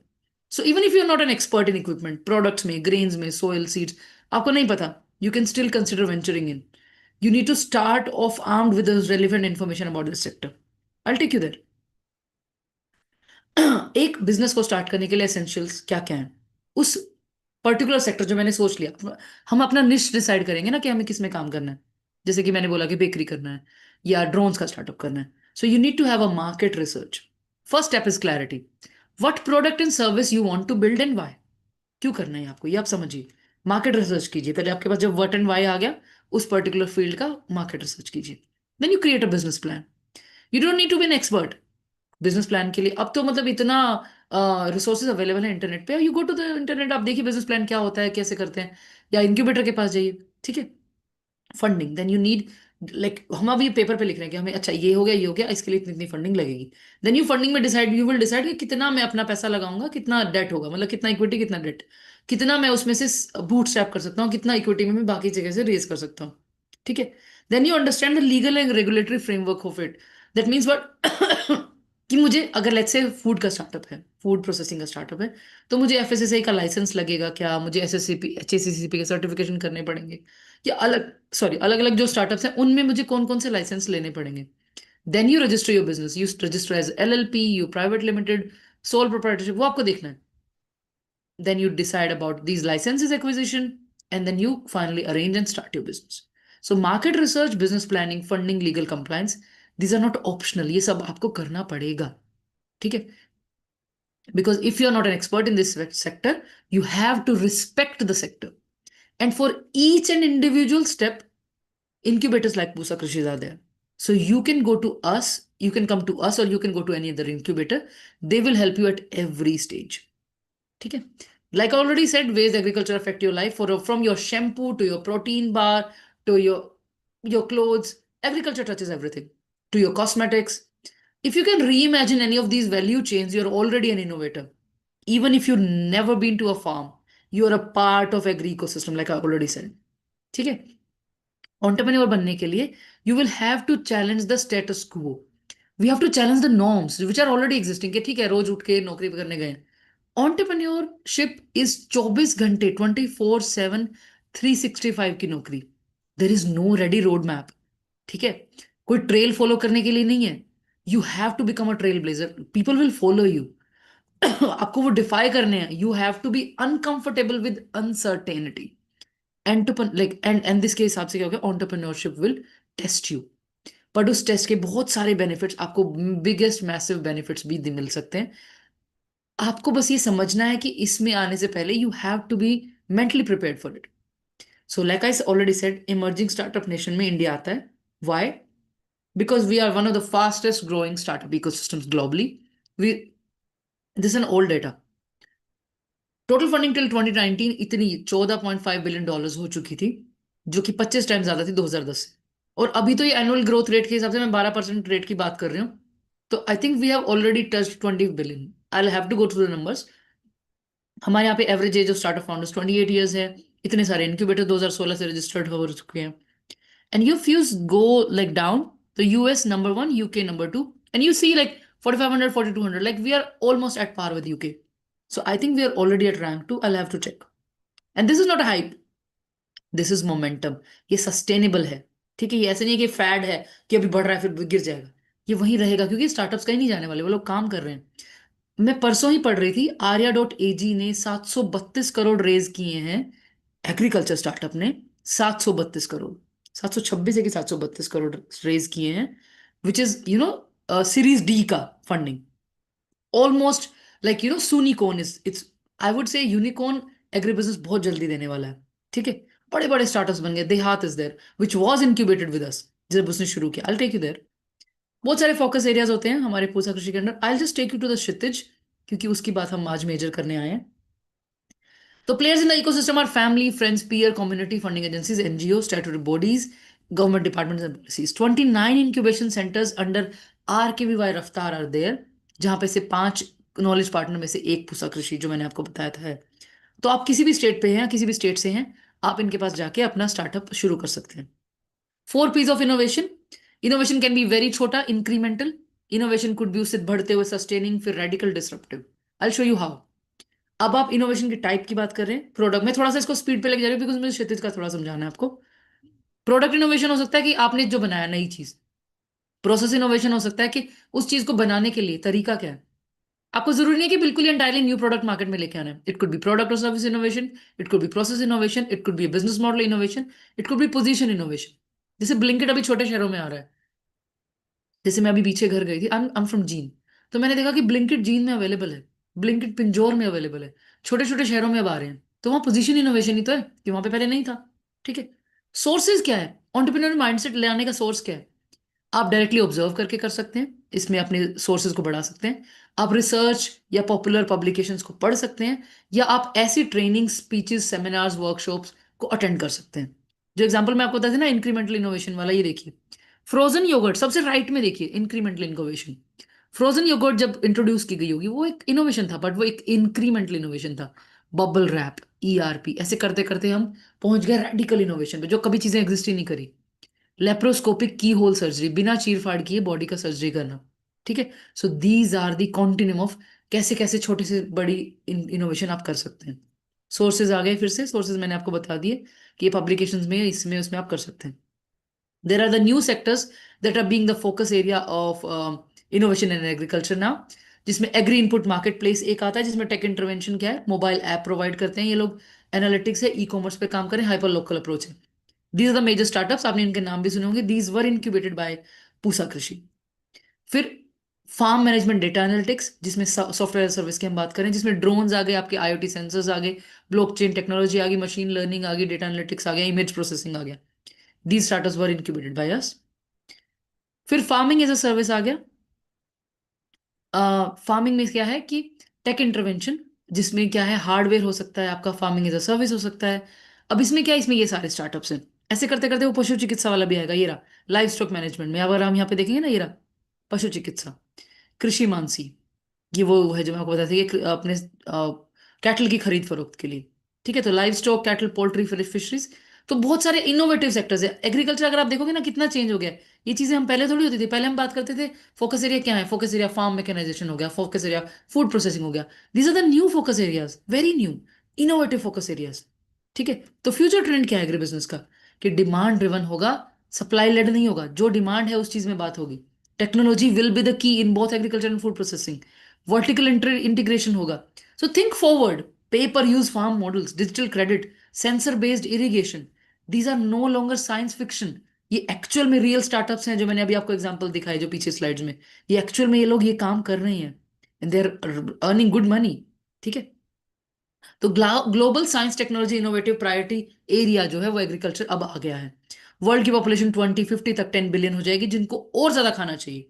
अब और ज्यादा खाने के लिए आपको और ज्यादा innovation करनी पड़ेगी और फूड प्रोड्यूस करना पड़ेगा। तो आपको समहाउ एग्रीकल्चर को इतना टेक्नोलॉजी इनेबल्ड कर देना पड़ेगा कि उस पे वो जो लोड है वो इजिली मैनेजेबल हो जाए। आज भी वर्ल्ड की 5% global GDP comes from agriculture, और इंडिया की तो मोर देन 23%, ठीक है। 65% of people globally still make a living through agriculture, और ये यूएन का 2019 का डेटा है। तो ट्रांसफॉर्म करते हैं एग्रीकल्चर को थ्रू एंटरप्रेन्योरशिप एंड इनोवेशन, और Pusa Krishi is one of the incubators that is going to help you out. So we are an agri innovation hub transforming agriculture through entrepreneurship and innovation. हमारे पास बहुत सारे initiatives हैं। Ideation stage में अगर आप देखेंगे, कंसेप्ट स्टेज में है, डेवलपमेंट स्टेज में है। हमारे पास विमेन और सेंट्रिक प्रोग्राम्स भी हैं, हमारे पास ये इंक्यूबेशन प्रोग्राम्स भी हैं जिसमें हम फंडिंग प्रोवाइड करते हैं, और फिर फ्लैगशिप प्रोग्राम्स भी हैं हमारे पास जहाँ पे हम बड़े लेवल पे, ग्लोबल लेवल पे काम करते हैं। ये कुछ हमारे हाइलाइट्स हैं, हमारे कुछ नंबर्स हैं। I will not go into these details. और फिर हमारी जो पार्टनर ऑर्गेनाइजेशंस हैं उनके साथ हम हेल्प करके बाकी स्टार्टअप्स को भी हेल्प कराते हैं, जैसे समुन्नति के साथ, सोशल अल्फा के साथ, फाड़ के साथ, कि ये हमने वाला ये वाला बिट्स पिलानी के साथ, सिंजेंटा के साथ, आईआईटी कानपुर, एनआरएफ टीटीआई के साथ, विल ग्रो के साथ। बहुत सारे एग्जाम्पल्स हैं। आज जो मैं बात करने आई हूँ वो ये है, आईसीआर ने एक क्षितिज लॉन्च किया है, जो आप पूरे इंडिया के आईसीआर इंस्टीट्यूट्स को ऐसे 5 भागों में बांट दिया गया है। हमारे वाले भाग जो नॉर्थ के आए हैं, हम नॉर्थ नहीं कहूंगी मैं, उसमें भी मिक्स है। 6 आईसीआर इंस्टीट्यूट ने मिलके साथ में free of cost incubation program 1 महीने का लॉन्च किया है, जिसका नाम है क्षितिज, जिसका लास्ट डेट है 20 जनवरी। तो अगर आपके पास कोई आइडिया है और आपको लगता है कि मैं इस आइडिया पे काम करके अपना स्टार्टअप शुरू कर सकता हूँ या कर सकती हूँ, आप इस स्कैनर को, I share with the team of just agriculture, आप इसमें अप्लाई कर सकते हैं। It's completely free of cost. अगर आप इसमें शॉर्टलिस्ट होते हैं तो आपको क्या क्या फायदे और क्या क्या वो होंगे वो मैं आपको बताती हूँ एग्जैक्टली डिटेल में। बस इसमें 2 ध्यान रखना है कि वैसे तो देखो अलग अलग आप इंटरनेट पे जाके आप क्षितिज नाम से सर्च करेंगे तो आपको मिल जाएंगे इसमें और आईसीआर इंस्टीट्यूट्स भी। हमारा फोकस एरिया आईआरआई का फिलहाल प्लांट हेल्थ और प्रिसीजन एग्रीकल्चर है। हमें 2 फोकस एरिया मिले हैं इस बार। वैसे हमारी through out round the year इसमें रहती है इंक्यूबेशन, तो आप कभी भी हमारी वेबसाइट पे जाके अप्लाई कर सकते हैं। 20 तारीख तक ये फ्री ऑफ कॉस्ट रहेगी। अब मैं आपको बताती हूँ, इसमें देखो, इसमें ये 6 partner institutes: IRI New Delhi, Indian institute of horticulture research Bangalore, Indian institute of spice research Calicut, Indian institute of oil seeds research Hyderabad, national centre for integrated pest management NCIPM New Delhi, और national bureau of agriculture insect resources Bangalore. ये सारे के सारे, और major focus area 2 हैं, plant health और precision agriculture. ठीक है, इसमें आप अप्लाई कर सकते हैं। ये हमने इसको लॉन्च किया है 5 तारीख को, और ये ट्रेनिंग जो आपकी ऑनलाइन होगी फ्री ऑफ कॉस्ट 1 महीने की, वो रहेगी 9 फरवरी से 6 मार्च तक। ठीक है, तो अगर आप देखेंगे who can apply, open to Indian citizen passionate about contributing to agriculture, और इससे हम आपको ग्रांट स्कीम पे भी लेके जाएंगे फ्यूचर में। ठीक है, अब इसमें why apply, with due respect, could you please explain? We could not understand. Okay, I actually asked the organizers. Okay, I'll just speak in English then. So see, this is the scheme that we have launched with majorly with 6 ICR institutes, and it is completely free of cost. You can apply it, you can apply for it, and these are the partner institutes that I already mentioned. And I was just telling about the eligibility. So it is open to Indian citizens passionate about contributing to agriculture. We will facilitate for grants and funding in future. इसमें guarantee नहीं है अभी, इसमें there is no guarantee that we will give you funds through this. इसमें funds नहीं है, but यहां से पाइपलाइन बना के हम रफ्तार स्कीम पे आपको लेके जाएंगे, जहां से आपको फंड्स मिलने की 100% फैसिलिटी मिलती है। ठीक है, तो वाई अप्लाई, इसके बेनिफिट्स क्या है? आपको 1 मंथ का वर्चुअल इंक्यूबेशन प्रोग्राम है, आपको बिजनेस टेक्निकल मेंटरिंग, आपके आइडिया से रिलेटेड आपको जो भी चाहिए वो आपको फ्री में मिलेगी, आपको access to infrastructure and facilities मिलेगा, आपको पायलट अपॉर्चुनिटीज हैं मार्केट लिंकेजेस के लिए, फिर इंडस्ट्री कनेक्ट भी आपको मिलेगा, और facilitation for grants and funding. ठीक है, एप्लीकेशन विंडो क्लोज होगा on 20th January 2026, and the program duration, the cohort will be live from 9th of February to 6th of March, जिसमें आपकी पूरी 1 मंथ का फुल ट्रेनिंग होगा। This is the timeline for it. So I will again reiterate the benefits of it. 1 month virtual incubation program, 1-to-1 mentorship, 1-on-1 mentoring आपको मिलेगा, scientific assistance will be there, industry connect will be there, validation will be there, facilitation and grants funding will be there. Why you? We believe in the immense potential residing within each of you. You all have some innovative ideas in your head. You're just not writing it down. Just write it down on a paper and just talk to us. Apply to this form. Even if you not sure कि मैं इस form में इसमें क्या भरूं, इसमें क्या भरूं, आपको जो समझ में आ रहा है आप एक बार भरिए। इनोवेशन हमें दिखना है आपका। ठीक है, each of you possess unique talent, perspectives and skills that can contribute significantly to the development of the country. इसके अलावा एडिशनल बेनिफिट एक क्या है, देखो आपको इसका सर्टिफिकेट तो आपको मिलेगा, इसमें ट्रेनिंग अगर आप करते हैं, आपको इंक्यूबेशन प्रोग्राम भी मिलेगा 2026 का, if you want to get like an ambassador certificate, student ambassador या farmer ambassador या startup ambassador certificate, आप 5 लोगों को इसमें अप्लाई करा दीजिए, एंड उनमें जब वो अप्लाई करेंगे ना तो उसमें रेफरेंस में आपका नाम डालेंगे, ठीक है, and then you will get a recognition certificate from IRA. कुछ एग्जांपल्स हैं केस स्टडीज के, so let me may be inspire you a little with some real example. So these are the few startups जिन्होंने बहुत छोटे से level पे शुरू किया था.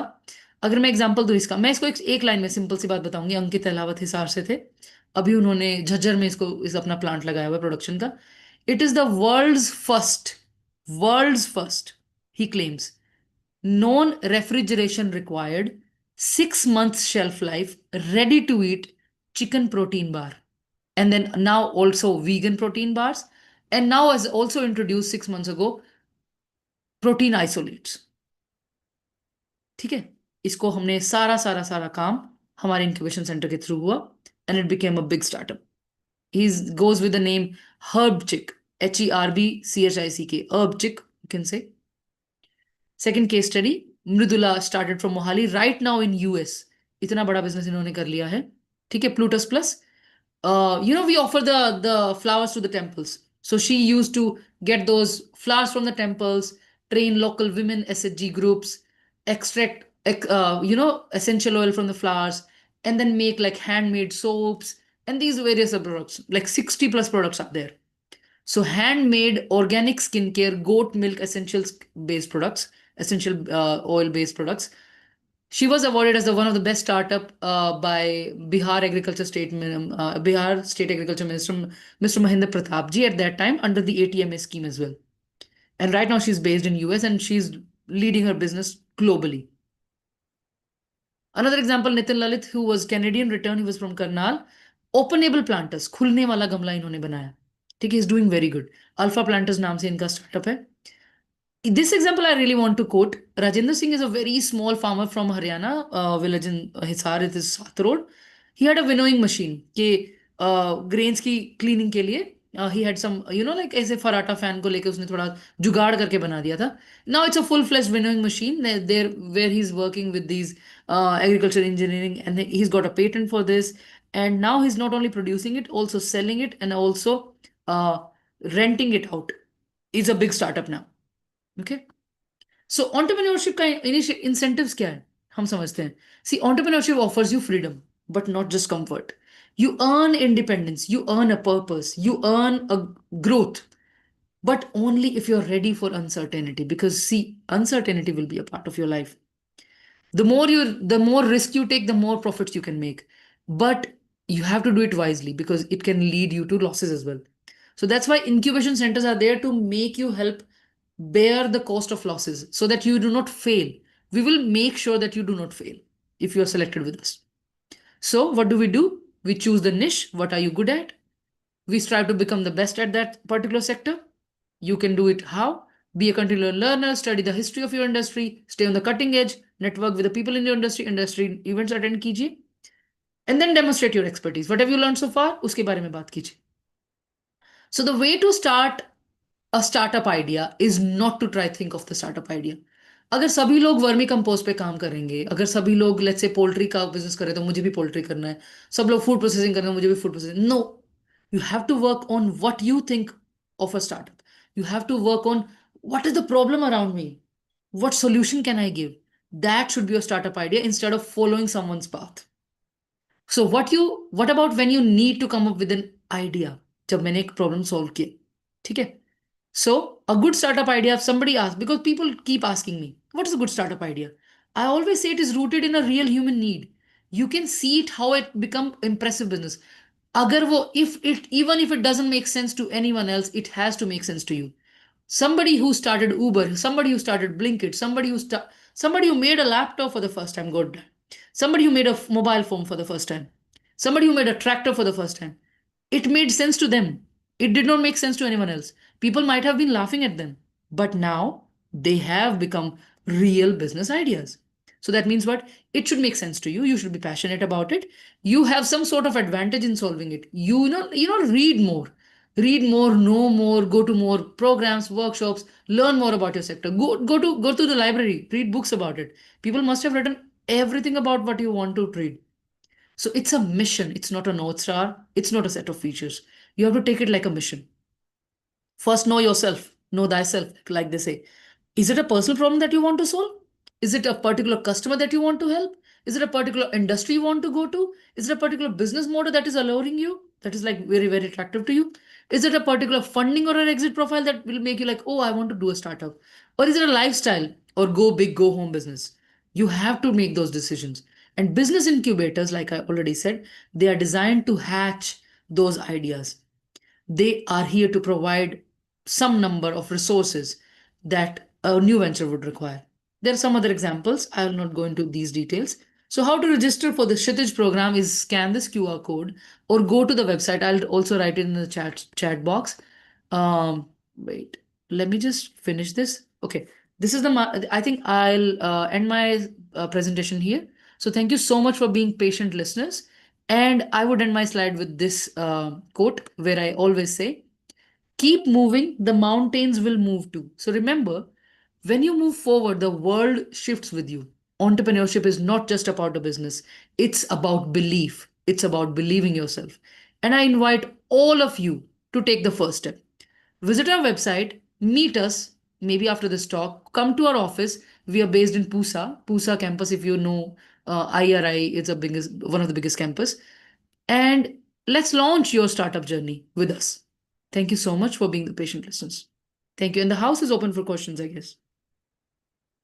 I'll also share, I have stopped sharing, yes. And I'll also share the link here.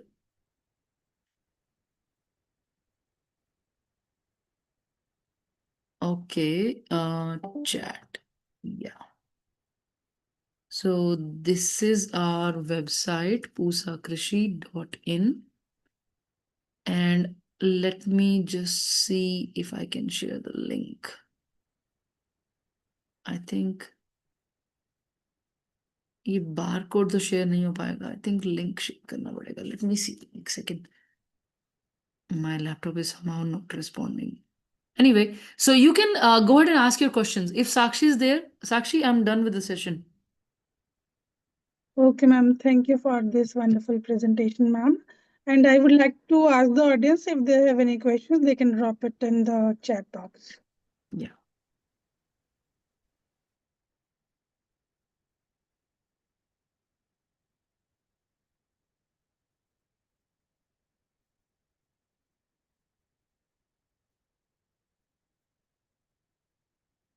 After harvest, banana plant residues temporarily remain undegradable for months and is used to create diverse products like fiber. Yes, it's being there. Is there any training program, incubator startup ideas for this in Maharashtra? Okay, see Maharashtra में we have UAS Dharwad. अगर आप वहाँ पे जा सकते हैं, वो हमारा नॉलेज पार्टनर है. और महाराष्ट्र में अदर इंक्यूबेटर सिरकोट में भी है. Wait let me go to my list. Raftaar incubator कहाँ कहाँ पे? Just give me a second. Maharashtra Akola में पीडीकेवी है, डॉक्टर पंजाब राव देशमुख कृषि विद्यापीठ. मुंबई में आईसीआर का सिरकोट है. ठीक है. Then we have knowledge partner as आपके वहाँ के अच्छा धारवाड़ कर्नाटका. ये अंडर केपी धारवाड़ में आते हैं, तो आप ये करा सकते हैं. ये ऑनलाइन होगा, ट्रेनिंग हमेशा ऑनलाइन होगा. Startup ideas in Jharkhand state. See I would recommend you to go to our website. आपको सारी डिटेल वहां पे मिल जाएगी. Otherwise wait let me just share this with you. ये शायद टेक्स्ट में आ जाएगा. These are the centers that we have. 5 KPs हैं और 4 आपके वो हैं, सॉरी 24 आपके बाकी के राबीज हैं. मैं क्षितिज का लिंक शेयर कर रही थी. Yes, I found the link. So it is, I just type it out. pusakrishi. You can ask your questions meanwhile. Fruit processing, Gujarat में. सी फ्रूट प्रोसेसिंग आप अपने सी आप मेरे से बात समझिए. आप जिस भी शहर या जिस भी गांव या जिस भी जिले या जिस भी स्टेट से आते हैं, गो टू अ केवीके. आपके वहां पे कृषि विज्ञान केंद्र आसपास जरूर होंगे. They will suggest you कि कौन सी एग्रीकल्चर यूनिवर्सिटी पे या कौन सी आईसीआर इंस्टीट्यूट के पास आपको जाना चाहिए. They are the better people to ask these questions. I'm here to talk about incubation and the Kshitij program and how ICR is trying to enable the farmers and the startups per se. I'm sharing the link. Let me just type it down. 18313/1/apply. This should be the link for Kshitij. Link for Kshitij. I'll also drop a number of one of my team members. Nazish ka main number yahan pe I'll leave. If you have any queries about Kshitij, you can ask him. Nazish Usa Krishi ICARIRI. I'll also drop an email ID. If you have any questions, you can ask. 99106 05121. And our email ID is connect@pusakrishi.in. ठीक है. हाँ. Research actions implementable or not in the field of production large, then its effect would be helpful for all. Yes, exactly. Yes, sir.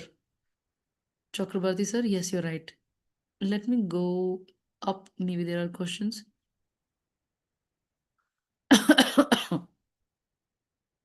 Yeah, okay. They was just saying that you want to listen to the presentation in English. Okay. Any more questions if anybody wants to ask? Sakshi, I think we're good to go then. Yes, ma'am.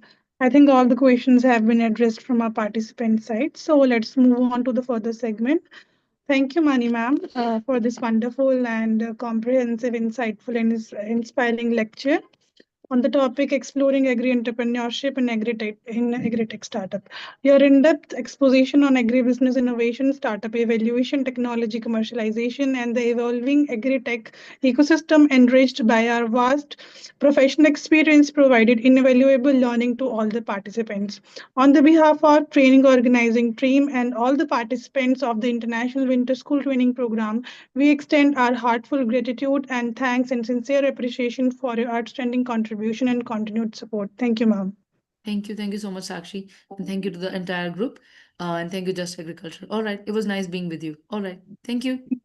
And if any of you have any questions, just drop us an email and you have the number as well. Thank you. Bye-bye. Have a great day.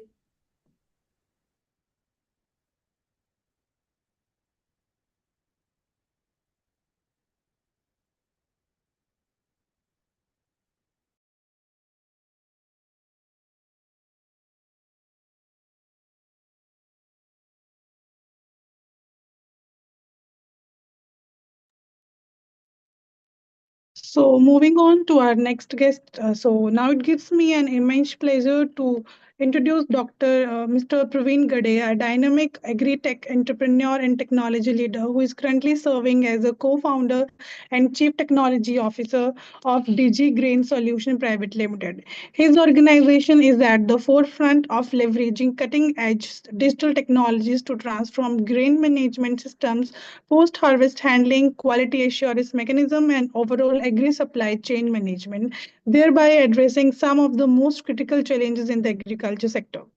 Mr. Gade brings with him strong professional expertise in agri-tech innovation, digital platform architecture, data analytics, and technology-driven solutions tailored for agriculture and allied sectors. He has played a key role in conceptualization, design, development, and deployment of smart, scalable, and farmer-centric digital solutions, which promote greater transparency, traceability, efficiency, and sustainability across the grain value chain. His practical exposure and problem-solving approach provide valuable learning opportunities for students, agri-tech startups, researchers, professionals, particularly in understanding how technology can be successfully translated into the real-world agriculture solution. Mr. Gade's presence as a resource person significantly enhances the academic value of this international winter school training program, and we are delighted to have with us today. So with that, I now invited Mr. Praveen Gade to share his valuable insights and thoughts.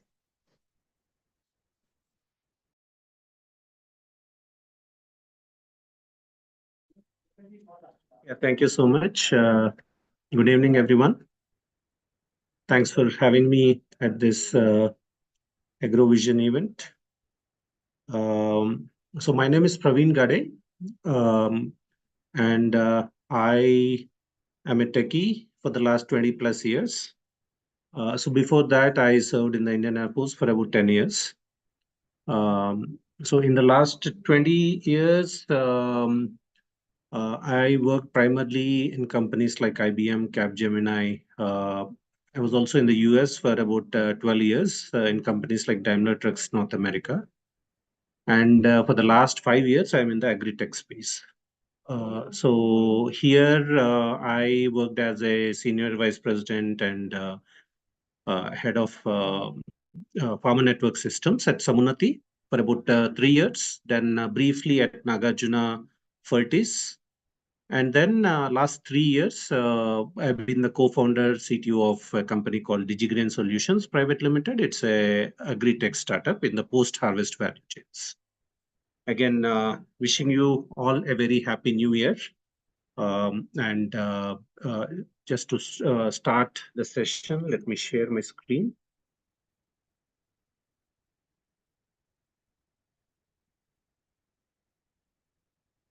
Let me know when you can see my screen. Yes, sir, it is visible. Okay. So I'll be covering these primary topics here: agri-tech, agripreneurship, and digitization in agriculture. I see towards the end, I joined when Dr. Mani was speaking. So it's very pertinent. I think it would be a continuation, but not very much the same. So just to start with the word agri-tech, I would like to understand from all of you what exactly is agri-tech in your perspective, just in a few words, 2 to 3 words. I like to keep it more interactive, so I'm just starting with this question.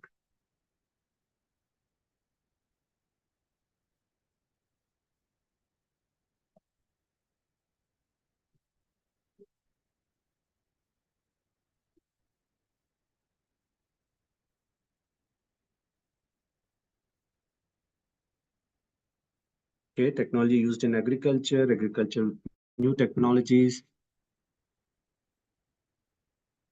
Few more. Means using modern technology to improve farming efficiency, productivity, and sustainability. Various technologies used in agriculture. So yes, it's more of a very loosely coined term, right? So agri-tech could be anything. It could be anything to do with the inputs, use of technology in financing farmers, use of technology using in the output space, anything. So if you look at the various facets of agriculture here in the first picture, you are seeing harvest technology that is being something, the pea pods are being harvested and directly placed in a truck. Mechanization. So mechanization is an important aspect of agriculture, very important. Then you use drone. Your drone for spraying, drone for monitoring, drones for getting spectral analysis. A lot of technology used in that space. So for landscape and crop yield analysis. Then you also have biotechnology for agriculture. So it's plant nutrition protection, satellite monitoring for intelligent farming. We are seeing more and more of this coming now. A lot of companies maturing in this space. Supply chain technologies. So one of the things that I do here at DigiGrain Solutions. Farmer collectives management. I don't know if you have heard, but there are quite a few platforms which manage FPOs, which help FPOs manage their work to do their day-to-day business. Pest identification, disease detection, and remediation. So many applications where you take a picture of the plant, it will tell you what kind of disease the plant is infested with and what are the remedies. One very underrated but most important one is communication technologies, where we are all learning to communicate with farmers. We communicate with them and with a purpose to get some uh, outcomes for the farmers and the larger society, right? So communication technologies is one of the most important ones, without which the rest would not work. Artificial intelligence and machine learning for harvesting. So many intelligence insights that you can get and use them for your farming. Track and trace using blockchain. ERP for farmers and farmer collectives. So managing your day-to-day accounting, inward, outward, call order to cash, procure to pay systems. So ERP is again very important, like Tally or QuickBooks, something like that.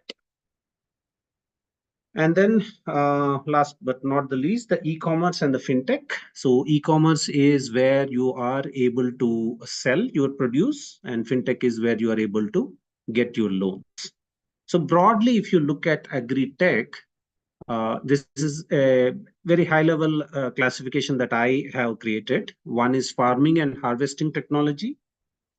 The second one is agri-business management technology, which is very important because agriculture has to be done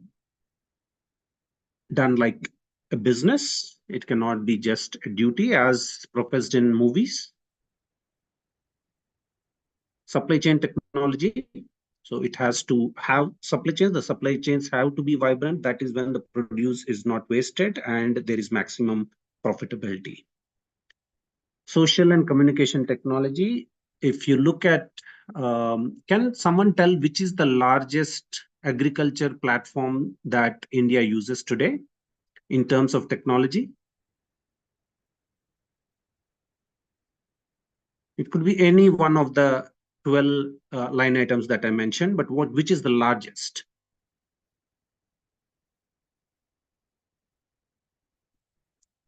I have shared my screen. I hope you are able to see it. Somebody is asking for PPTs.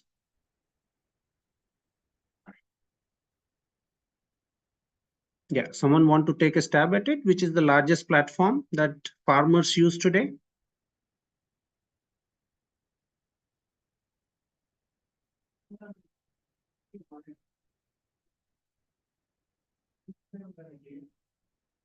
Any wild guess?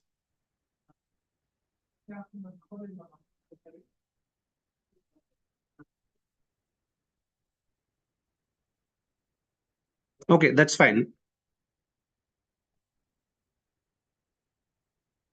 Just name some platform that you know. That's fine.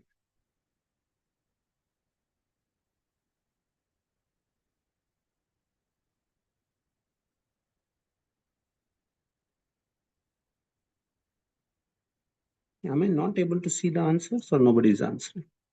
They have, okay. Few more names, please.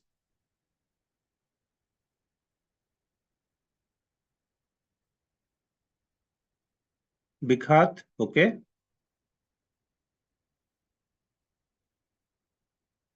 Largest in India by daily user count, monthly user count,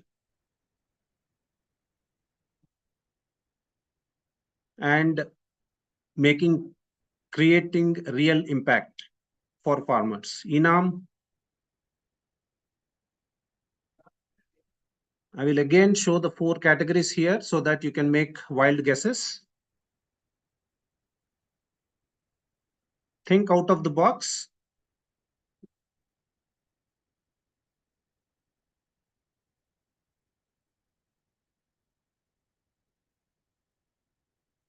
Few more names, please. Plantif, okay. Only 2 people are answering.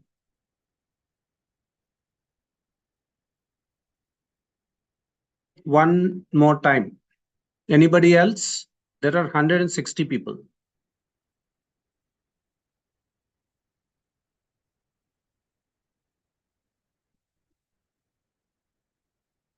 Okay, the largest platforms are Facebook and YouTube, by the way, and which are creating real impact. So they are social and communication technology. So one reason I wanted to mention this is that we should not underestimate the communication part, the social part. Okay, Agma Connect, yes. NCDX, Agma Connect for prices and all the information there, yes. Aerostar, yes. AgroStar, yes. But trust me, it's Facebook, WhatsApp, and YouTube are the most used platforms. So again, if you look at what is the potential we are looking at, agriculture itself has a very bright future. Like 6.8 trillion is for India GDP by 2030. Within that, we'll see about 1.4 trillion for agriculture. So huge opportunity here. The role of artificial intelligence in agriculture is tremendous, and it's evolving by the day. You will see conversational AI being developed by companies like Sarvam.ai, 22 languages, they are building systems. Then intelligent decision making by companies like Satshore, Cropin. Satshore is enabling credit enablement. Crop diagnostics, you already are aware of that. Smart logistics, using of artificial intelligence in using vision AI, understanding how the stock is moving in and out of warehouses, and using smart logistics at weigh bridges for grain analysis. A lot of work happening there. Intelligent mechanization, unmanned tractors, unmanned harvesters, etc. Data-driven. The government of India has built something called AgriStack, where they are gathering a lot of data sets, where the data can be used for generating intelligence. So artificial intelligence is being widely used across agri sector. Now that we know that there are so many technologies available in the agri space, what kind of outcomes can we expect? How can it really help the farmer? How can it really help the ecosystem in general? So that's one important aspect, right? So technology can always be a force for good. It can be used for scale. It can be used for impact. It can be used for generating higher revenues, creating multiple revenue models, right? The second part is it brings people together. So if 1,000 farmers were to come together and really were to work together, technology can create some sort of communication mechanism for them. So WhatsApp is one of that kind of technology, right? Facebook is a similar technology. And it is accelerating change. So using technology, we can accelerate change. We have seen that with our phone network, the cell phone network. We have seen that with the smartphones. We have seen that now with the likes of Instagram and so on and so forth. So it accelerates change. It removes information asymmetry. So we keep telling, okay, why are farmers losing money? Why are farmers not making profits? Why are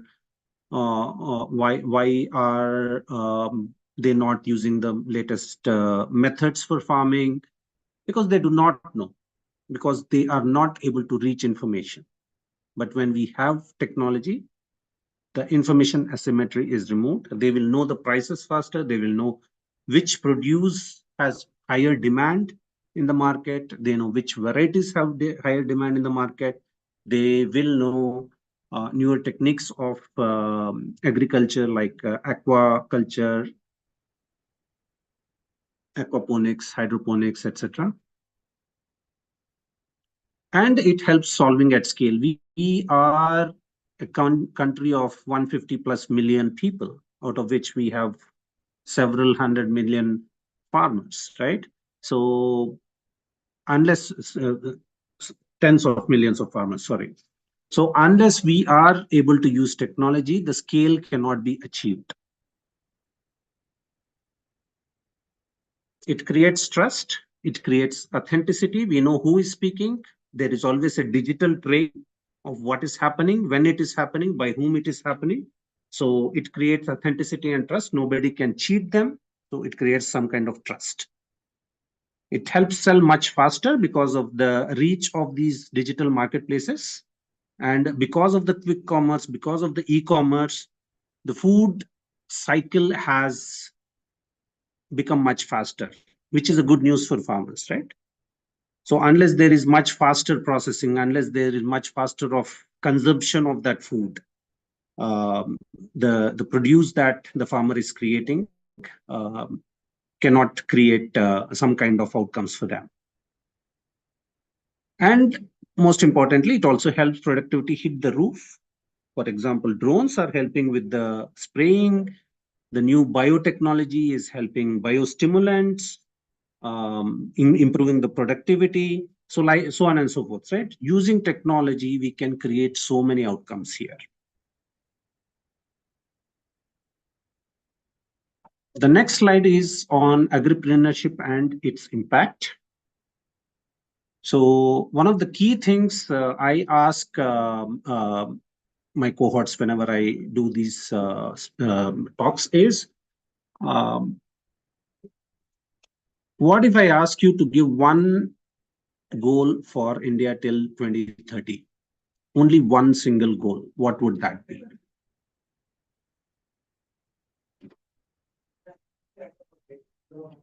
Please take a guess. I mean, give your own views. Food security.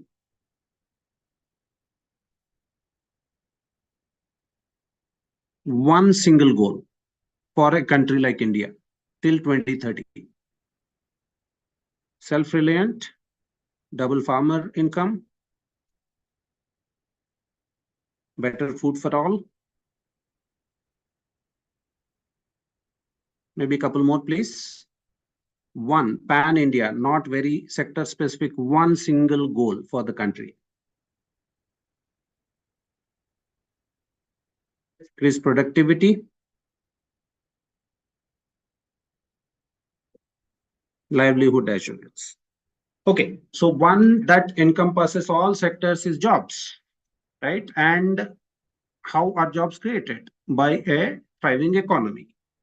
So if that is one single goal, it is a 7 trillion GDP per and become the third largest economy, which would trickle down to jobs, which would trickle down to farmers doubling income, which would trickle down to food security, because we would become a developed country. So if you ask, what is India's topmost priority? What is that? So that's the goal. But to achieve that goal, what is the topmost priority?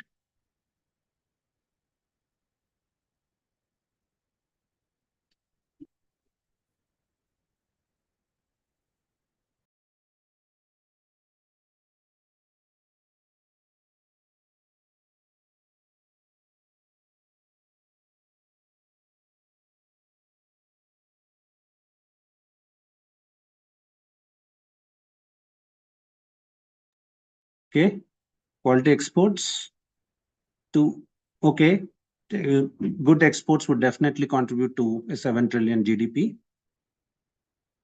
But what is the topmost priority for the country?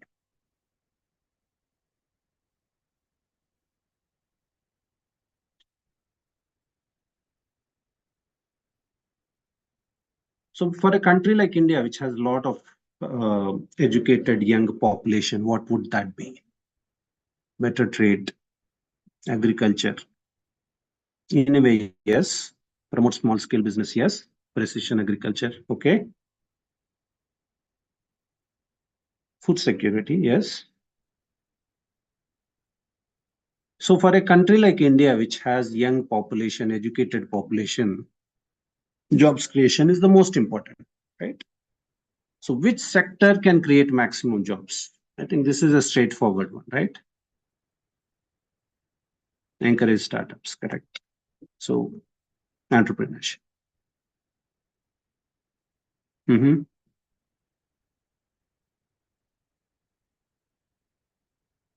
Agree, right?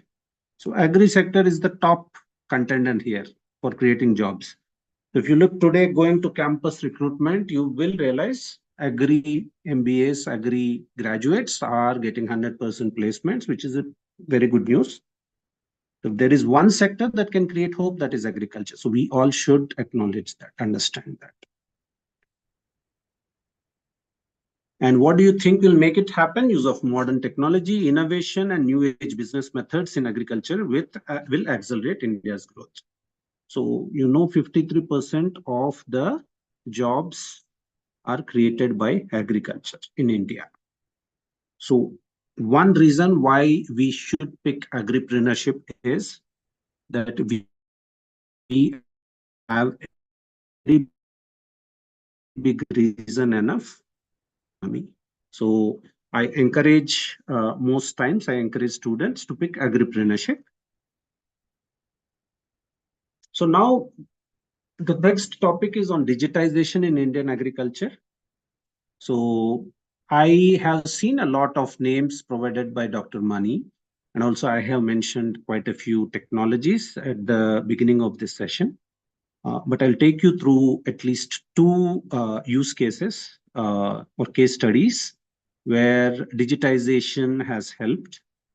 So one is at Samunati, where I was heading the farmer network systems. We built a system called FPOgateway.com. Now I believe the name has changed.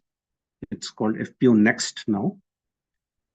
So we onboarded more than 5,000 FPOs. We digitized more than 6 lakh farmers across 400 districts, across 2,000 plus villages.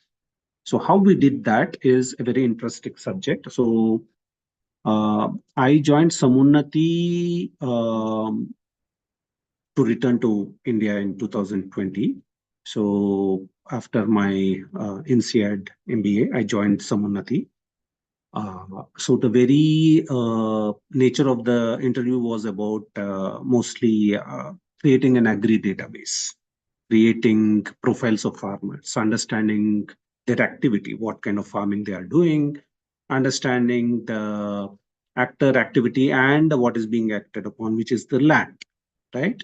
So we came to the conclusion that there is a lot of waste in terms of the entire sector, the entire industry, why prices are actually fluctuating the way they are. If you go and look at why even the prices change, right? And why farmers lose money after putting several months of hard work. The one core reason that is because they do not know how the demand works, right? So one farmer is going and doing sugarcane, other 10 farmers do sugarcane that year. They do not realize, okay, this year sugarcane is not on high demand.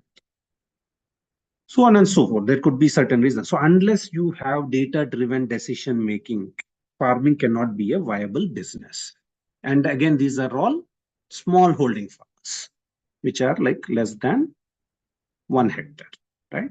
So with less than 1 hectare, how would you do a viable business? How do you invest in the farming activity? How do you sell it? How do you produce quality? You can't do that at that scale, right? So that is where we were discussing, and we came to the understanding that farmer collectives make more sense because they can do things together. And unless we have a platform where we are bringing them together, digitizing them, digitizing their profiles, their activity, and their farms, will not be able to help them understand how to do things together and make it a viable business. So that's where we started digitizing FPOs. That is, how many members are there? What kind of FPO it is? Is it an input FPO? Does it have a fertilizer shop? Does it have a collection center? Does it provide loans to its farmers? What all activities it does? Does it use technology? Does it not use technology? So on and so forth. So we created profiles of FPOs, and also we created profiles of the farmers. We asked about 140 questions to individual farmers. It was a very rigorous activity, but then we realized it was too much. Then we reduced that to about 40 questions. But then what the kind of data that came in was beautiful. We were able to provide very intelligent analytics of, for example, within a given, which FPOs are producing more wheat in Andhra Pradesh, for example, which FPOs are, given the name of a certain FPO, what is the major crop in that FPO? How many farmers are producing rice, paddy? How many farmers are producing wheat?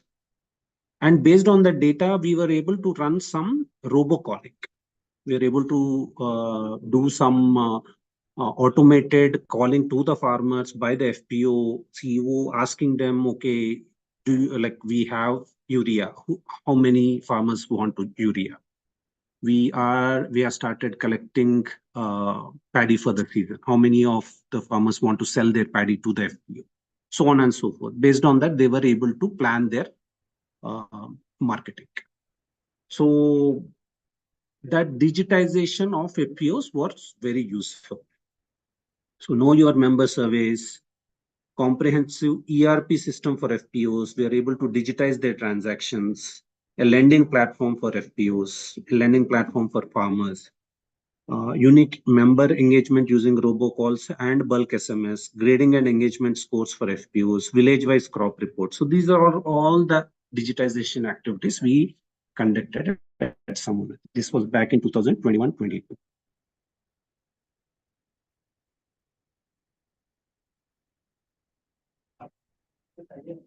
So it was a simple exercise, but very, very hectic in terms of the landscape, because we did it in 5 states, and there were quite a few challenges in different states. The very nature of challenges was very different for each state.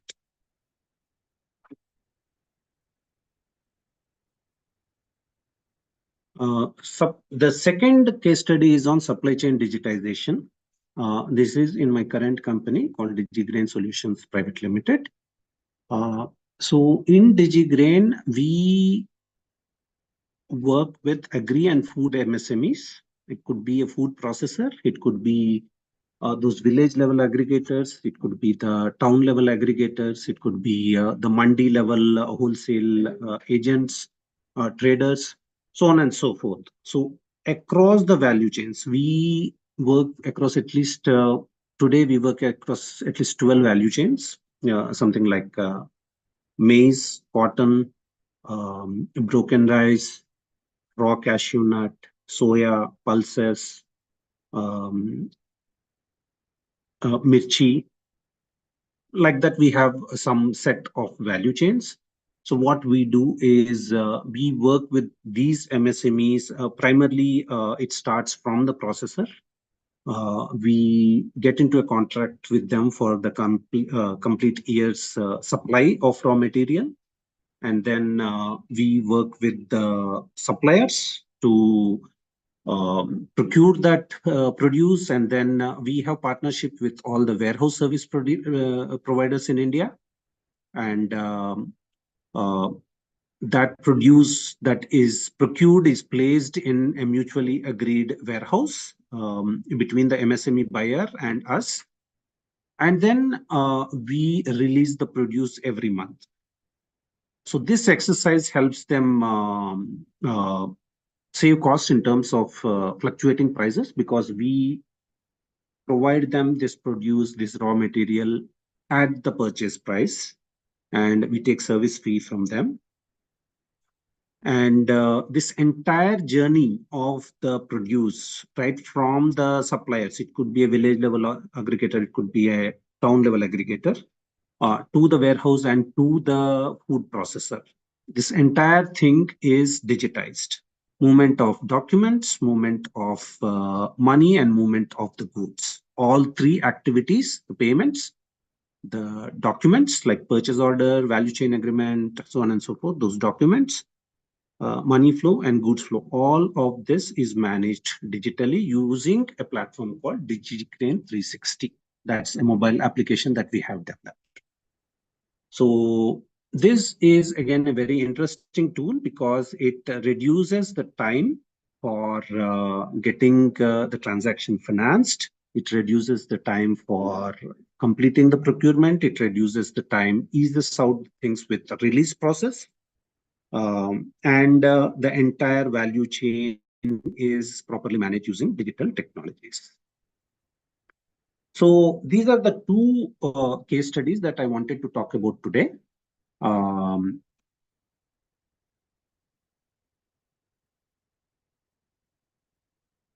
Yeah, I will open up the forum for questions. You can ask any question in the agri-tech space. It could be any interesting work you are doing and you have some questions on that, or it could be emergence of AI and ML. I'm very excited about that today. So please feel free to ask me questions.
So Varudini, I am a strong believer in the FPO ecosystem. It's a huge social change, and social change takes time. But I would say within the last 5 years, they have come a long way. Out of the 20,000, 30,000 FPOs that the government was encouraging, there are quite a few that are doing significant turnover today and are using digital technologies quite a bit. So I would say by 2050, we should be second to none in terms of using technology in agriculture. I've seen things in the US, harvesting technology, yes. In terms of digitization, yes. In terms of using marketplaces, yes.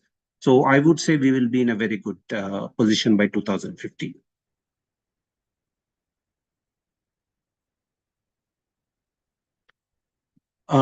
So technology innovation is uplifting that. So, like I said, today we are able to use end-to-end digitization of the process.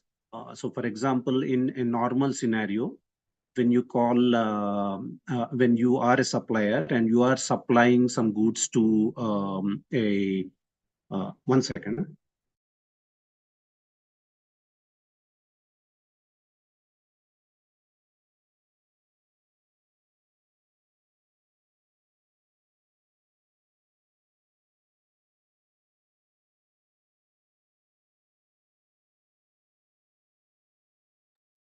So the supplier wants the money instantly, right? And he wants to know when the goods reach the destination. He wants the goods receipt note immediately, right? So using our technology, they are able to get the goods receipt note instantly. They are able to get the payment instantly. They don't need to wait for days.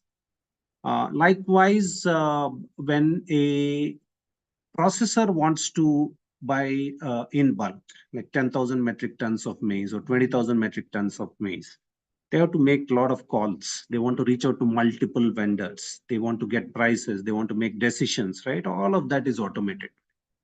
So all they have to do is raise a purchase request. After signing a contract, they have to raise a purchase request. It instantly goes to hundreds of suppliers, and a bidding process is initiated based on price, quality, and that bidding process is completely automatic. And we have started using artificial intelligence in quite a few things. Like in our coding process, we are using like more than 30%, 40% of coding is done using artificial intelligence today. And the decision making, we are creating decision support systems for products like turmeric, products like some niche products. We are creating decision support systems for them. And blockchain technology, again, in the warehouse receipt finance space, blockchain technology is quite useful. So we are working with some companies which create provenance of the produce, like NERL and other smaller companies, where blockchain is used for traceability. So yeah. Fruits and vegetables, we are not in fruits and vegetables, Desai-ji. We are primarily in the non-perishable space.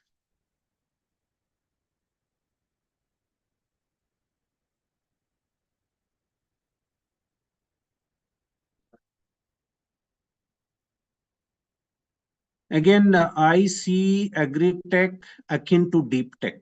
The results start coming after maybe 6-7 years. So you can't expect results in 1-2 years. And the sheer size of the country, the sheer number of geographies we have, the sheer number of cultures we have, using a single cookie dye problem solving is not going to help. So that's one reason you will see. Primarily, again, the other thing is, do we use technology for impact creation? Do we use technology purely for business purposes? So that's another important question that we need to answer, right?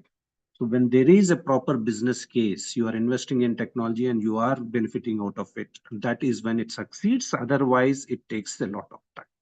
So investors also need to understand that the deeper problems that agri-tech is solving will take time. And that's one reason. Initially, they were very excited about volumes. They were excited by GTVs, gross transaction values, volumes, and all that. But now they have come to a realization, okay, how are the spreads, how are the profits playing out? How are the unit economics playing out? So now the space is asking questions around unit economics. Then the question is about scale. Then the question is about profitability, right? So it's all a cycle that the industry is going through. So they called it investment winter last year, but again this year it has picked up.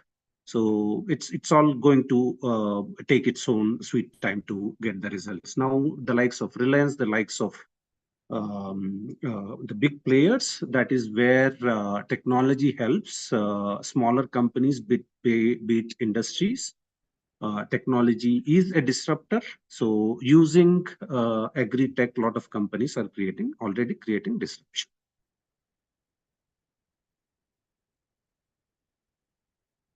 So my take, I have been an avid blockchain enthusiast since 2018. I'm a certified blockchain architect. But what I can clearly say is, out of all my experiments, I did some inclusive growth chain at Samunati, some lending solutions for smallholder farmers, and so on and so forth. But what I can say is blockchain is a very, very significant technology, very impactful technology, but end of the day, it is a social technology. Unless you get multiple stakeholders onto the chain, you are not able to produce results. If a single company says, I have a blockchain, that is not a blockchain, it's a database. If a group of companies come together and say, this is a blockchain, that is when it's a blockchain solution. So there are a lot of blockchain solutions that can be created on the public chains, like Ethereum and Bitcoin and other Solana and others. But if you want to create private blockchains, you want the academia, you want industry big players, and you want other large businesses coming together, which is not happening.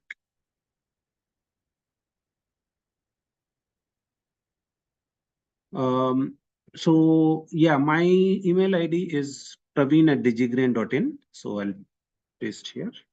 Feel free to reach me.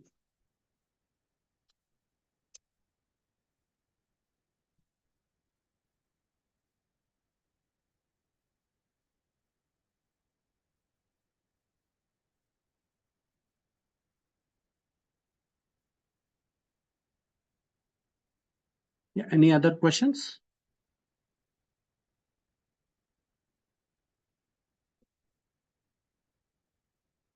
I hope it helped you with some value addition. If you have any other questions, just feel free to reach out. Thank you. Thank you so much.